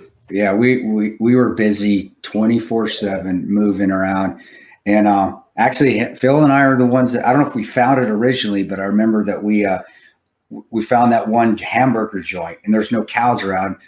There was an American that had moved to Kabul that was a cattle farmer, and he actually had cows, and it was his house. It was a steakhouse and hamburgers, and it was real beef. And like, dude, let's stop and get a burger where let's go. Phil was one of those guys that there's guys that wouldn't get out of the car, which is like, are you kidding me? This is what we do. How was it, man? My experience of Middle East cuisine is just Israel. So, Israel. Yeah. It was a burger. It was an American burger. It was actually real beef and real steak. And you know what's funny? I'm wondering with like the halal there, because this is, I mean, Israel's totally different. But the interesting thing in Israel is how there's a kosher McDonald's and a non-kosher McDonald's, and you know, there were McDonald's where you couldn't get a burger with cheese, and there are some where you can get a burger with cheese. I don't remember a McDonald's there. Well, you know, in Suli, I was in Sulaymaniyah. We did, but it was a knockoff McDonald's. You know, but is everything halal there? Is all the food halal? I remember getting. I don't recall. I remember getting cheese. I remember having cheese on some of my stuff, except during Well, I think halal is slightly different than kosher in that can you eat milk with cheese and halal? I don't know. I'm gonna have to Google this. Yeah, but I know it's with kosher you cannot. Because you know, it's just Muslims use the Arabic word halal. Yeah, I don't know. Maybe it wasn't real cheese though. I don't know. Maybe that. Don't tell me that. I know. I don't know. Maybe it was. I don't know. I think maybe you can with halal. Halal and kosher are a little bit different. Because kosher you can't mix meat with dairy. Right. I of course know that from my background. Halal, a little different. Also in Afghanistan, Muslims are supposed to drink alcohol, but that thrown out the window. Yeah, sure. Yeah, there's more absinthe there than there probably is in DC, to be honest with you, and that's a lot. No doubt. But you know, brother, I know I'm talking about the Kabul times because I like reminiscing with you. But which is awesome. I mean, it's cool to have someone on who has those experiences. Well, and it was fun. There were certain guys that you just were like, I don't want to ride with this guy today. He's so uptight. He's so fucking edgy. There's some guys there that I don't say take themselves too serious, but no, they take themselves way too seriously, dude. It's like, dude, just act like you got personality. I know. It's like we all know that you're a hard ass contractor, but stop it. Right. Because as soon as you step out of the car and you're a hard ass contractor, every eye. Well, there's the fucking Americans. Thanks. That's awesome. Well, I know we want to get into this a little bit. You know, I have my feelings. You worked there for a while. I forgot that. Yeah, Suli is Suli's Kurdistan, guys. That was another wonderful place to work. So and I did a JBAD trip too when we were living out in town. You're living in the house. How was we were in the neighborhood. Tell people about that experience. I don't think people jeer us. We live out in the community in most places. We live in little houses and things. How was that experience, man? It was a good time because we had kind of one street, right? And we had our little security guys on both ends, but it was houses, and it'd be our house here, and the next house was an Afghan family. And the guy that took care of our yard, you know, he was an Afghani and grew pot in the front yard. But it was neat. It was kind of we had a little community going because we were there with some task force elements and some other things as well. It was fun. It was a good time. I prefer that over, being stuck in what is an obvious U.S. government building, you know. You know, it's pretty much like an aiming state for a freaking mortar. You know, it's like, what?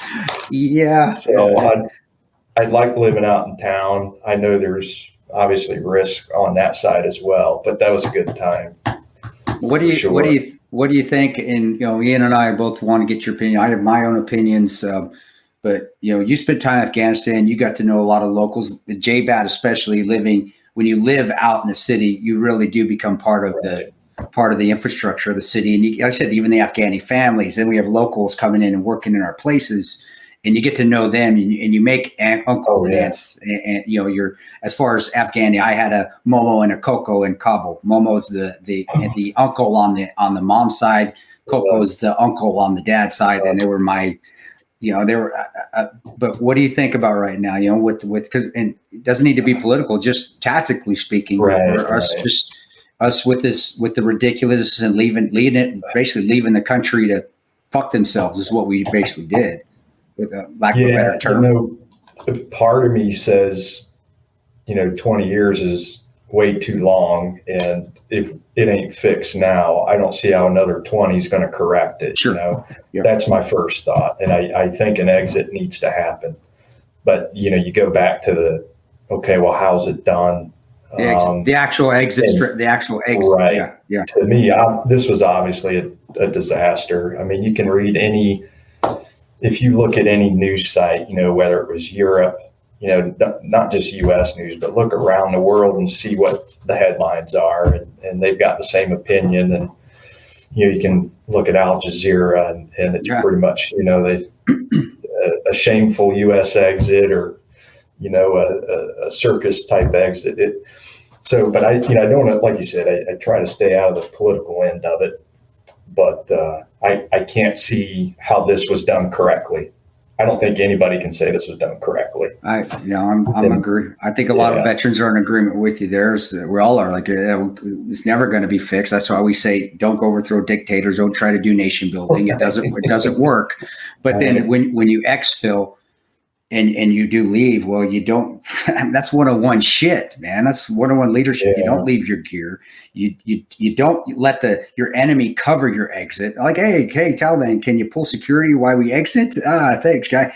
And you get out civilians and those that have assisted you, and you definitely keep your air base there. I mean, that's again. I think people turn that into politics, where that's just tactics. That's just basic tactic withdrawal. And it failed miserably, but I'm in agreement with you there. We couldn't stay there forever, but we could have exited more efficiently. And it was a complete watching it with this 10,000 foot view that we have, because we're not there.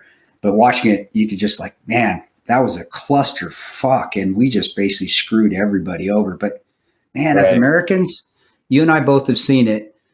We go into countries, it seems like, and we always fuck that country up. Libya, Iraq, Afghanistan now, Yemen. Yeah. There's another one that people don't want to talk about under the Obama administration. Yemen, we just totally, it's like, wow, what the hell? I think the only president that we didn't do that under was, I don't know, I got no love for the guy. Believe me, guys, me and Ian talked about him, but it was under Trump where we didn't do that. And again, so I'm just saying, that's just a statement. That is not, I'm vouching Trump as the guy. He's not.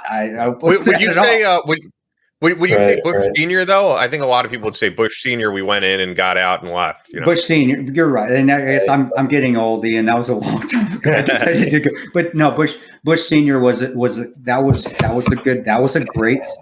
great strategy. And Colin Powell and Norman Schwarzkopf, like him or not, and I don't think I don't know if, from things you read, if they even liked each other. They still worked together, and they did a great job on that. I agree, Ian, but. I don't know. I don't know, Phil. I'm talking for you. I'm sorry, man.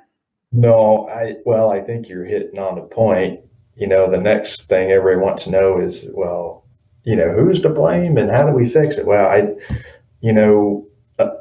unfortunately, I think when politics get in the way, I don't expect a whole lot. I mean, that's all I'll say. When politics dictate tactics, it's I think you're asking for trouble. Always. So I guess trying to keep that division would be the solution, but I don't know if we're capable of that. Doesn't seem like it right now, but you're not the first veteran that thinks that. And I know Ian and I have had discussions, and I know that I don't want to speak for Ian, but I feel that we're the same way. It's like they need to be separate. I mean, you got to have an oversight, yes, and you got to have people that talk to, but right now, politics and politicians are the ones that dictate tactics, where shit, they can't even tactically handle their own families well. I don't know how they can handle it. But But I wanted to ask you, Ian, did you have anything on? I know we wanted to get in that one thing I was going to say on that though is Chris, like you were very consistent, for people who are thinking this is like Monday quarterback stuff, like you were consistent in that if people listen back to the episodes just a couple of months ago, you said announcing a date was a terrible idea. Announcing September 11th that we were getting out, you vocally said this is awful. So people go listen back. You've been pretty consistent on it. My only question would be, is there really a like just looking back, look, things went the way they did, but is there really a predicament where it would have went down fine? Because my feeling as someone who's never been over there, but just watching this and listening to other veterans like both of you guys, that no matter when we decided to pull out the group calling themselves ISIS-K, whatever, they were waiting for us to leave and do what they're doing right now. I just don't think there's a scenario where there would have been like a calm withdrawal. No, I think you're right. I think, I think whenever we would have decided to pull out if it was done differently, it's, I can't say it's going to be a totally clean exit, right? There's going to be some things that happen there, but I think what most veterans look at is just the glaring obvious, like, why did we give up the gear, certain capabilities to pull out of a place that was basically sits in a bowl and is a large metro area right on top of it.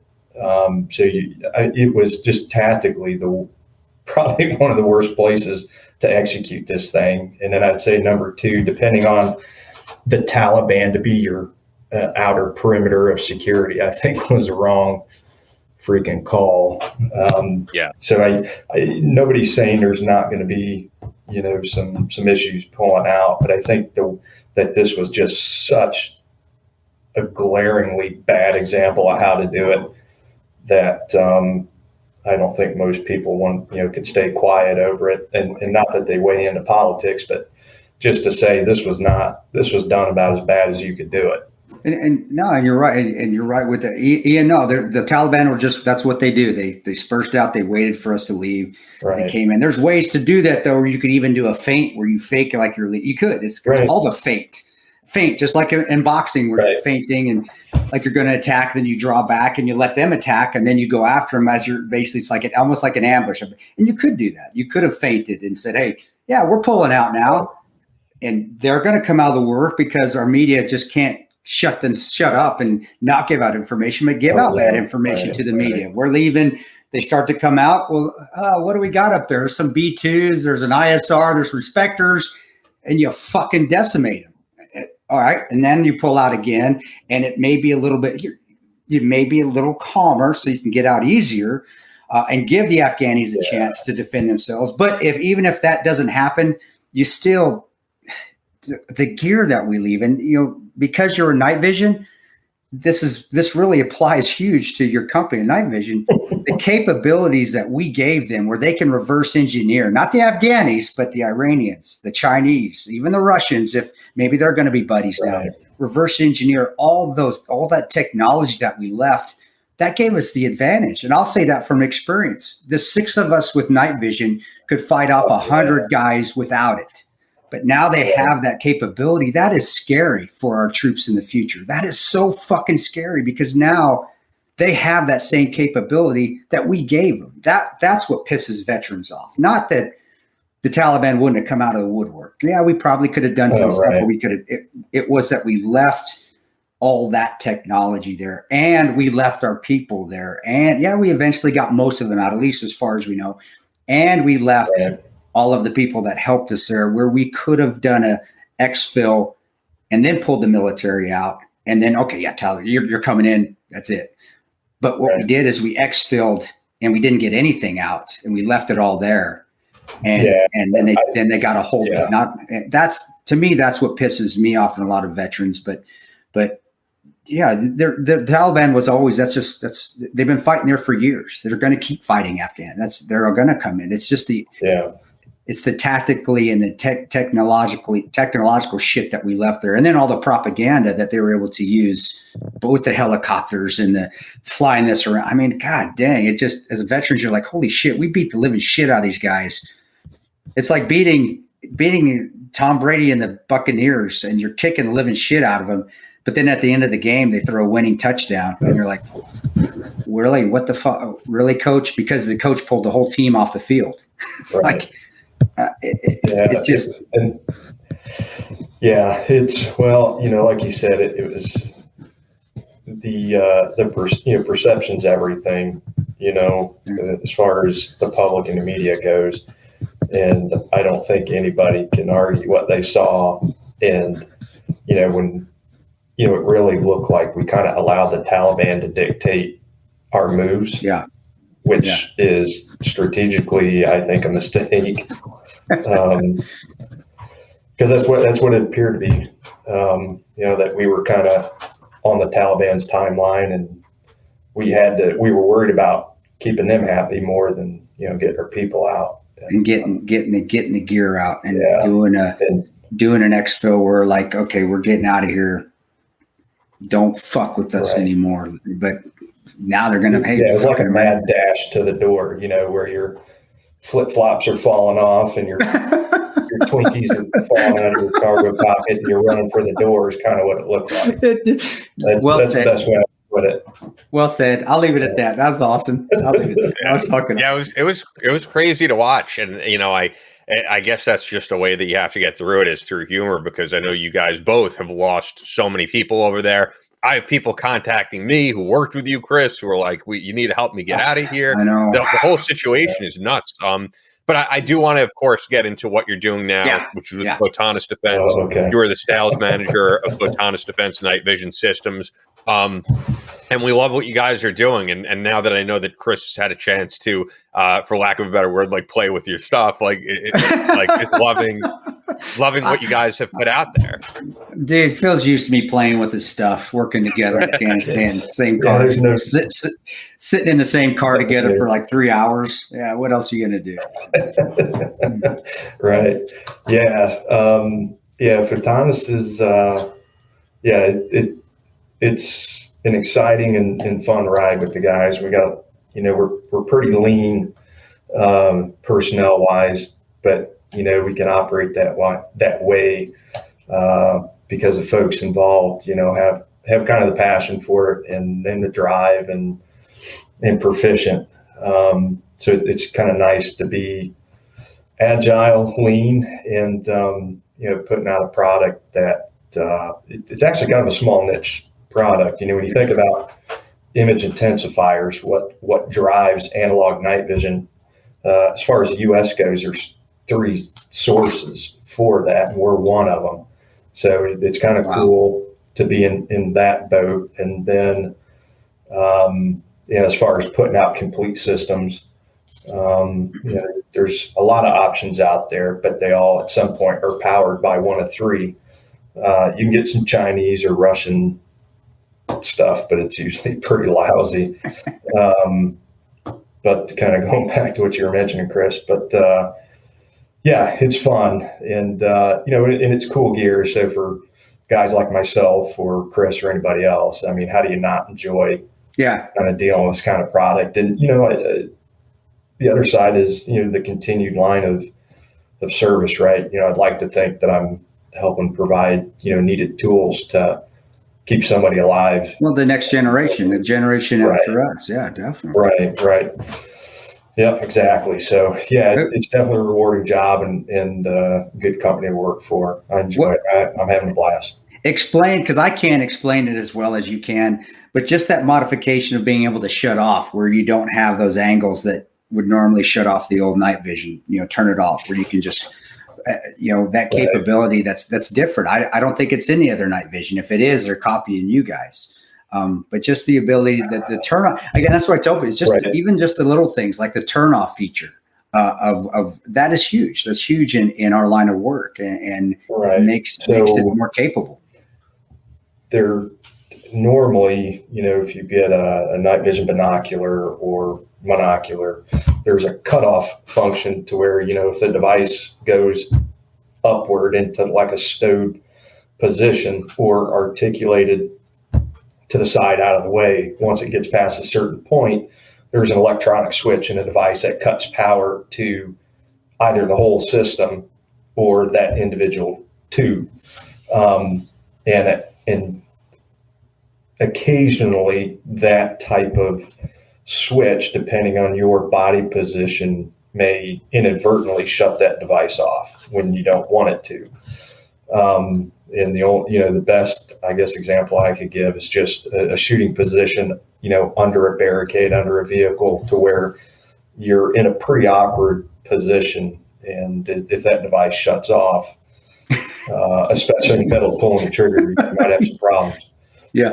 So what Photonis did with theirs is make it a magnetic shutoff. So once that device comes so far away from the mount, that turns the power off. So even if you're upside down, as long as that goggle is in the position in front of your eyes, it's not going to turn off. So that was one little kind of clever workaround to a solution or to complaints, from end users. And that I don't know of anybody else doing it that way, but that's huge. It's definitely a good way to kind of work around that issue. Huge. And then you got more stuff coming out. I don't know if you're able to talk. You text me that piece. That is that need to know right now. The focus piece, or can you talk? That's a Mattbach Eclipse device where it's got this collapsible or expanding iris that you can rapidly focus that individual tube. So you basically, if you had to read a map or look at your watch or a GPS unit, you can just, with a quick flip of the switch, you can bring that iris in to where you can read that. Yeah. I don't know, like 10 inches from your face, or roughly somewhere around there, where normally that goggle wouldn't be able to do that. And that's been out for a little bit. Mattbach's had that for a while for a lot of the PVS 14s and 31s and 15s. But for ours, because we use a 16 millimeter tube versus 18, our goggles are smaller. So there's an O-ring that Mattbach uses that can ship with that device. And that was originally for the SAS goggles, and it fits ours by that's awesome. Somewhat coincidental. Fits our device, and then that Mattbach will slide over that, and holds in pretty well. That's pretty cool. I'll have to try. I can't wait to send me some night vision. It gives you fish eyes. Like if you ever see a picture of somebody wearing them, it's fun. Have you ever seen Hot Shots Part 2, where they have the guy that has walleye vision? Yeah, that's based, John Cryer. He has walleye vision. And right. Dude, that's pretty much how it is. That's awesome. Yeah. Wow.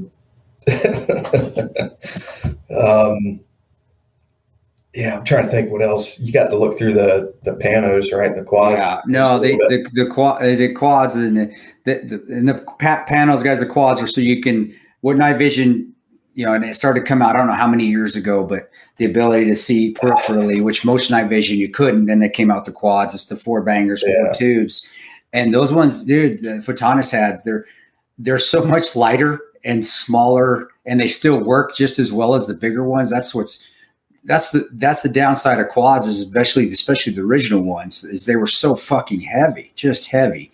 And you guys have figured out how to make them a little bit lighter. And that's a big deal, especially if you have to wear them for a long period of time. Just fatigue and getting rubberneck is something that's right. It's hard to operate when you can't pick your neck up. It really is. Yep. Yeah. It's there's a lot of capability kind of put into that goggle, and 104 degrees is at field of view versus your binos are like 41. Yeah. That is a huge advantage, not just tactically, but safety wise. If you're an officer driving your Bearcat or MRAT, down the street, you don't necessarily want to knock all the mirrors off the parked cars, right? So that pano, it kind of gives you that ability to see more of what's around you, so you don't take it out accidentally. But yeah, even tactically, if you can see something sooner coming around a corner rather than later, that may mean something significant. So, but the binos are a great tool. I mean, they're just the form factor and the size, and then the performance that are kind of all smashed up into that. And then we do it in a metal housing as well, where I don't know of anybody else doing a metal housing with individual articulating tubes. Wow. Yeah. Usually it's too heavy. Yeah. To do that, but we've kind of shrunk things down and able to pull it off and still compete weight wise with, the lightest goggles out there, but yet you keep the metal durability of that housing. That's amazing. No, they're great stuff. And I don't know if we'll ever see, him and I did this video together. It's kind of a goofy video of us clearing Fort Scott Munitions building to steal their ammo. And then we run out and we get away on our, what are they called? You gotta put it up, man. I don't know. That's up to them. It's his and Fort Scott's video. So when they put it up, then I'll repost it on ours. Oh yeah, Fort Scott can your guys. Yeah, no, that's definitely more for Fort Scott's promotion. We got some good still. We got some excellent images out of there too. But yeah, no, that was fun. Doing video. Hopefully Fort Scott will. And what are those little motorized scooters that we? Well, I've got an app on my phone, Bird app. Bird app? What? And that's these scooters. Yeah, they're electric, and I don't know if there's any other name for them, but yeah, that I drove around that.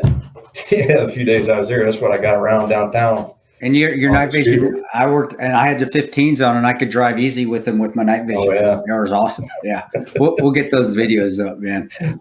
Yeah. That was kind of funny. Yeah. So. Yeah. Check them out, guys. I mean, they're doing amazing things. They're the most innovative out there. So it's botanisdefense.com. Is there anywhere for people to find you? I know you're on LinkedIn. That's the only place I've really seen you. So. No, I try to keep a little low profile. I'm on smart in this day and age. I feel like you work for a company and say the wrong thing. I'm kind of, pretty much. I'm on LinkedIn, but if somebody needs to get a hold of Photonis, photonisdefense.com, and there's there's phone numbers, there's a contact button that you can hit. So if there's some interest there, whether it's a professional end user or commercial, even, go ahead and track us down. And it will, the corporate world, right? You go through that, it'll route to the appropriate person. But that's the best way to do it right now and we're still kind of, because, doing new complete systems, it's new for us. We haven't been doing it very long. Matter of fact, I was just at NTOA conference in Kansas City a couple days ago. That was really the first time that our goggles have been displayed, officially anywhere. We launched them in 2020, kind of during a COVID thing. And as you can probably tell, there wasn't a whole lot of trade shows going on. Wasn't a whole lot of SHOT Show didn't even go on. So yep. I was told it was going to by guests on the show. They were like, "No, it's going to happen." It's virtual. I don't think so. Yeah. So virtual SHOT Show, that doesn't really work. Yeah, we're still, getting caught up to the whole social media and that kind of thing as a company, because normally we've just been producing the imaging tubes, the component, and at that point, it's really our dealers.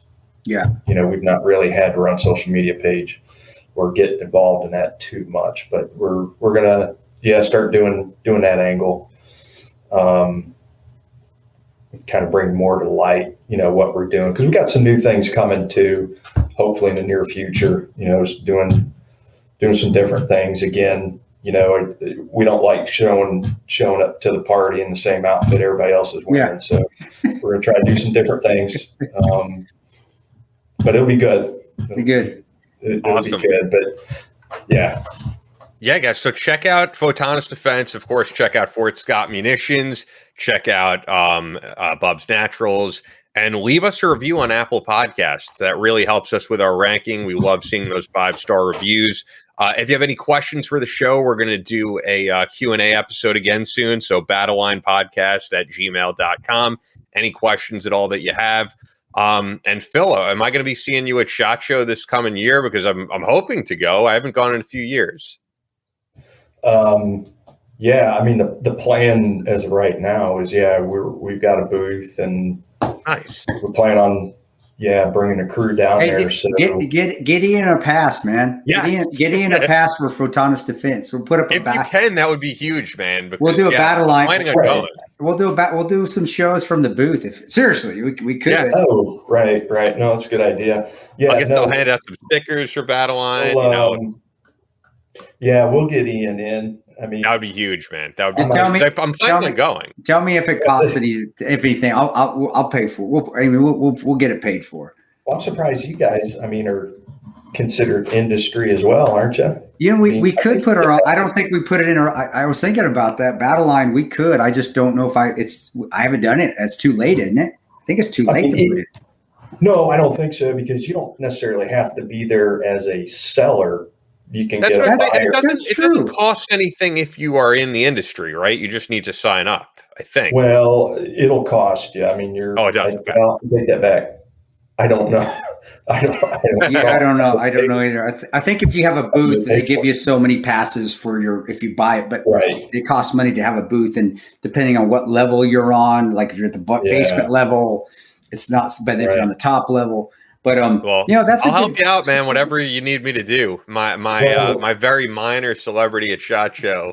It's every now and again there are people who recognize me at SHOT Show. It's like the one time a year that I go to something, and they're like, "You're Ian. You're from whatever podcast I'm doing at the time." Between all the folks, I'd say between us and Fort Scott or Maxim or something like that, we'll get you in. That would be huge. We won't leave you standing outside.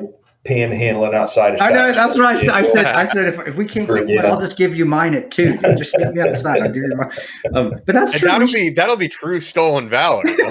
I go around and I say that I was there in Benghazi. Yeah, but that'd be hilarious. That'll work, dude. I'm game. I'll vouch for you, man. That'd be awesome. I would love to see you walk around with Chris Pirano name tag on and just Chris Pirano, just start signing stuff like you're him. Yeah, that would be funny to get on video.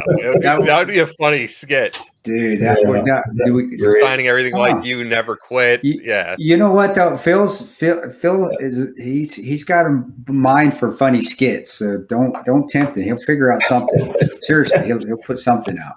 We could do something. Yeah, that would be awesome. Don't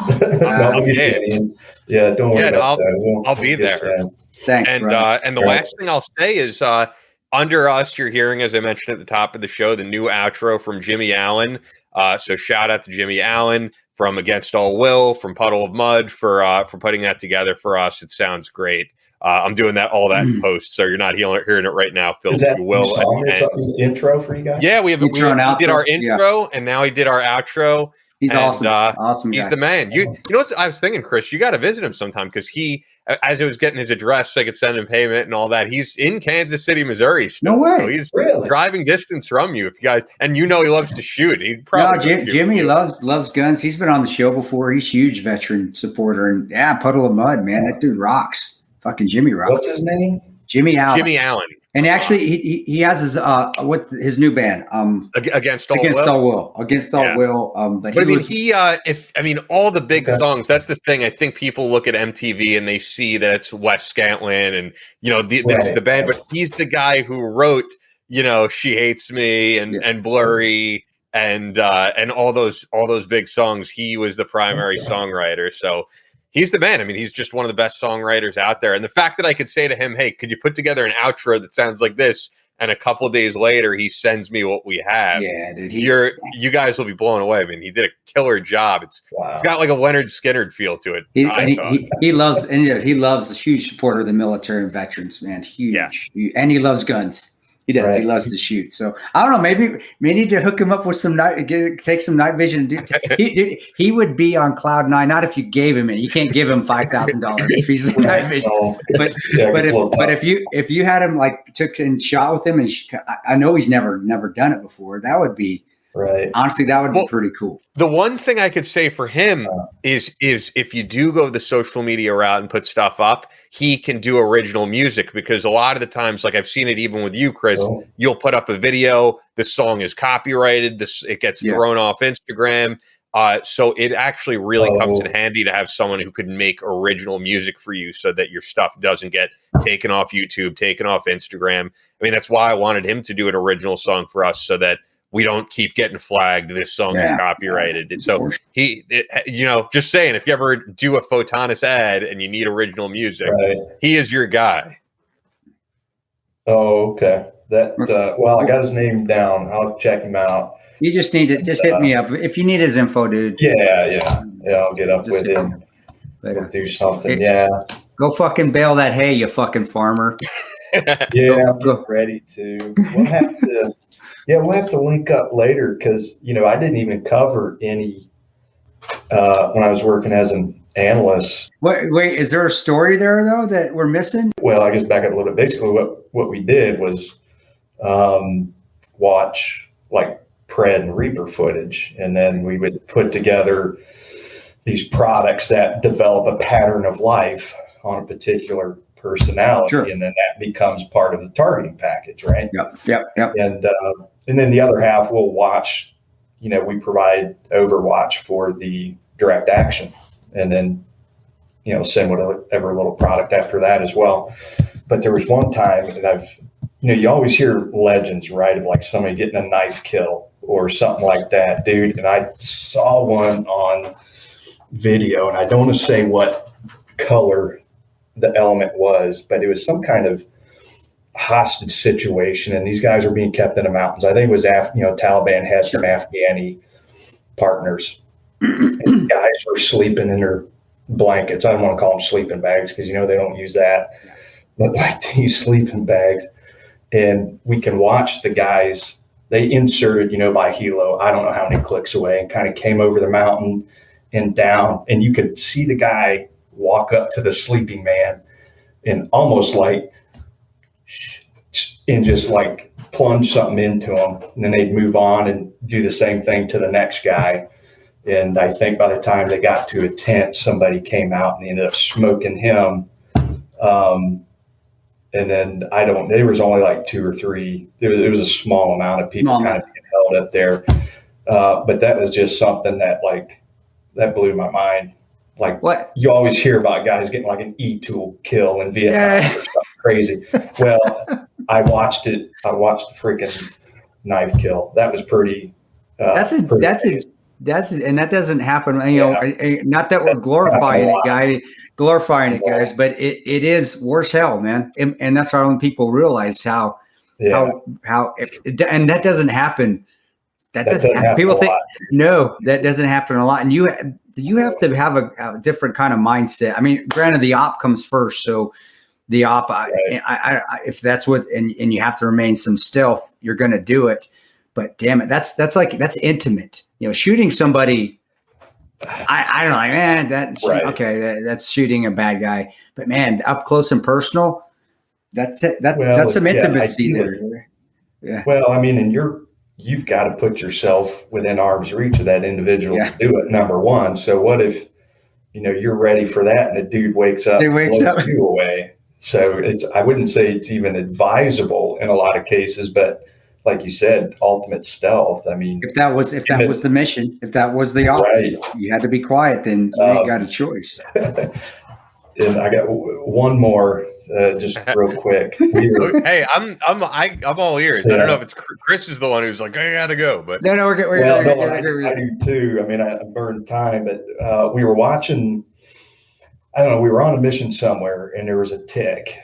They called out a tick, and we've got all these feeds, right? And I don't know, some unicorn satellite sending all this to us, and so it was a Pred or a Reaper. I think it was a Reaper, pulls off and goes to this tick, and we get on Now, just so everybody out there, tell everybody what a TIC is, because not everybody's military that lives. Troops in contact. Okay, got it. I wouldn't have known that. Gotcha. That usually takes precedence depending on what you got going. So if you're just observing something casual like pattern of life, and you're not actioning that individual, if you get a TIC and you can respond, that you're going to get pulled off and go. And that's whether it's UAV, it could be CAS, it could, close air support, it could be another ground unit. You're going to help. And we get there, and A-10s were kind of hitting this mountainside, and it's kind of hard, to watch through the sensor ball what was going on. But we ended up zooming in. This A-10 was doing gun runs, and it was a Taliban guy just running through the valley, and he was carrying what looked like a burlap sack. And we don't have sound, but you would always see the guy squat, throw the burlap bag over him, and then all these little miniature explosions around him go right by him. Poop, poop, poop, poop, poop. Well, every time that dude heard the A-10 diving in, he would lay down and cover up this burlap bag, and he would get missed. And then he'd pop up and take off running again. Dude, this went on, for like a half hour. This A-10 was just trying to zing this guy with the 30 millimeter cannon. And it finally got close enough where he didn't get back up the last time. But he probably did 5 pounds like that, Oh, man. But I don't know. That's, to me, that's why I don't know if I have respect. I have some respect for the people that were fighting in the terrorist, because it's a burlap sack, or it was one of those brown blankets that those damn sheets get. But that's it. I've got one. Yeah, I've got. And itchy son of a gun. Itchy sons of bitches. But can you imagine? And just who knows? Maybe this guy was a senior guy that fought against the Russians, and that's how. But that's the tactics, man. They learn their own fucking tactics, and simple as that. A $5, but they don't need to worry about that now, because now they have their own helicopters that we gave him, and night vision and guns in him, so he can just fly away now. That's awesome. And you're watching that on a feed. Do you feel? I've never seen that on a feed. Like watching it does it feel like you're watching it just on TV, like you're just watching it, like it's just kind of like a movie, or not? No, not for me. It didn't. So for most of the people in that unit, so it was a mix of contractor and actual military members. Most of the people there were never a ground combat unit prior to doing that. There was a couple of us. Like some of the contractors are actually 3 or 4 former like infantry Marines that, transitioned to be an analyst that were working it. So for me, no, it was more, I was kind of amazed initially because, Chris, always being on the ground, you're only fed a narrow window of info, right? I mean, we did some interesting things, and it was a good time, but going into that position and looking at all the support it takes for just some of these simple, missions to be pulled off was pretty amazing. And seeing it from, maybe a no shit 30,000 foot view, seeing ops from that angle, and how they interact with other ops somewhere else. That was pretty amazing. But, there were times where you kind of feel helpless because we've got somebody working the computer, and I don't want to call them mission commander, but they're sitting in the main seat. They're controlling it. We give direction based on the units that we support, right? So if it's CJ Soda for whoever, they may say, hey, here's the building at this grid, watch a grid, follow any vehicles that leave that building, follow any military age male that has this description, blah, blah, blah, whatever. So we're giving that direction to the pilots and the sensor operator of that UAV. So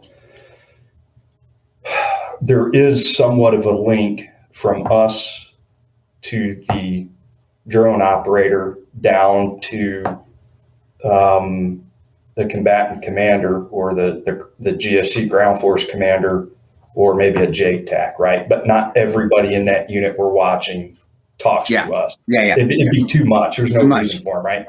Yeah. but some of that is difficult because you can see, I know in Iraq, it was a CJ Sodif mission, and they had Iraqi enablers and American, what they call it. It's like a train and advise, and they're advisors. They're just advisors, right. or they're called, human guys that are there with them. Yeah.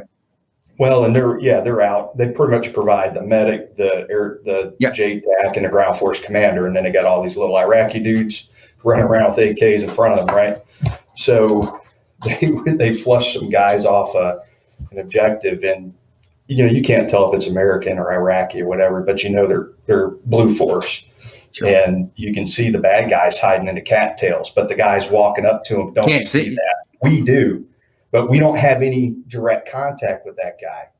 So you basically watch the guy walk up and get shot by the insurgent hiding in the cattails. Are you telling their advisor though? Or are you saying, "Hey, dude, pull the reins but on this"? It doesn't get there in time. See, and that's so you're not you. That's what I always, and I know that happens.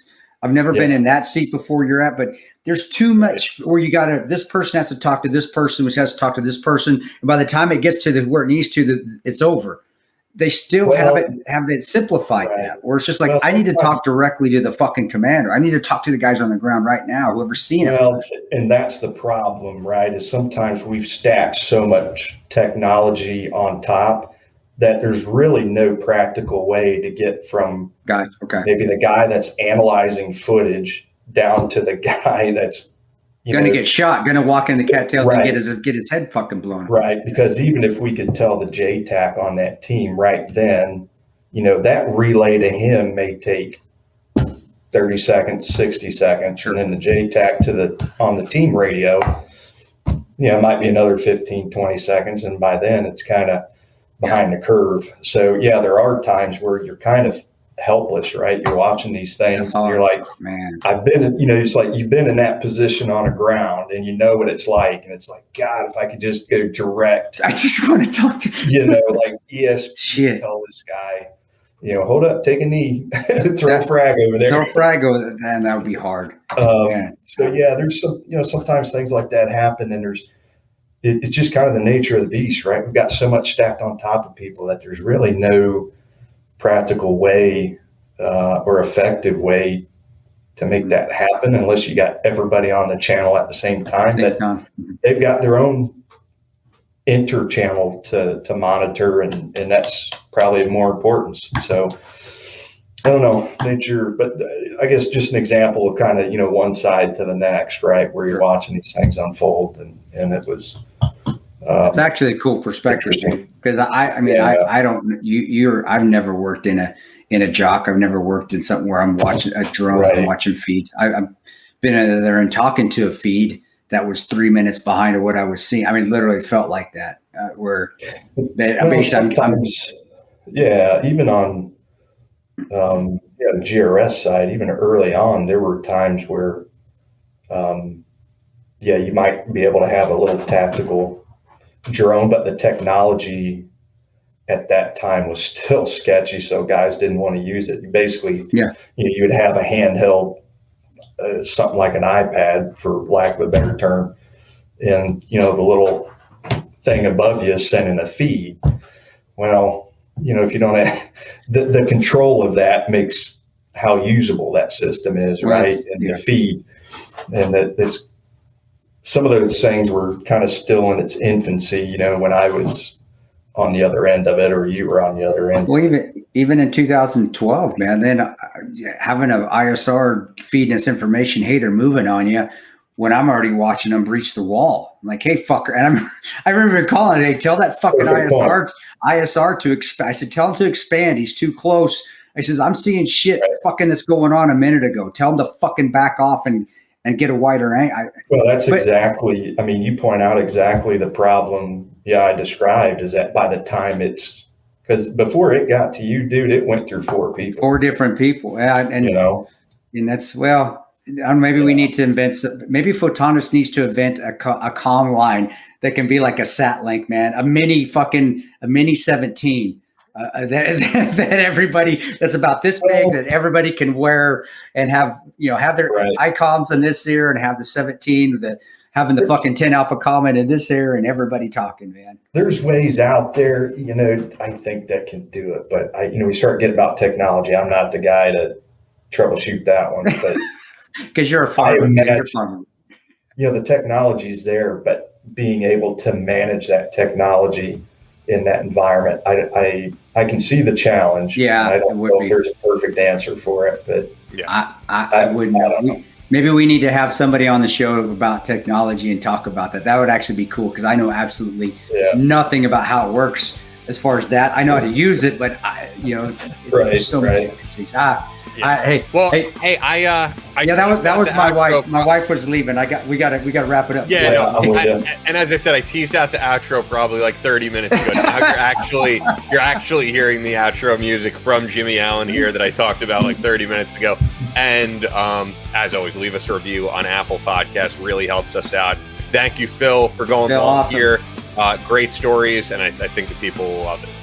Yeah, no problem. Good luck, Ian, with the edit work on this one. I'm not going to edit anything, really. It's going to be exactly what we did. So, I'll chat with you later, brother. Take care, Phil. And, sounds good. Now, we'll get together and play some more when we get a chance, man. Yeah. Oh, yeah, definitely. That's all for this episode of the Battleline Podcast. But we'll be back on Monday with more American Straight Talk. Until then, be sure to follow us on Instagram at Battleline Podcast and on Twitter at Battleline Pod. To sign up for future Battleline tactical courses, go to www.christantoperanto.net. Believe in yourself, face all challenges head on, and as always, never quit.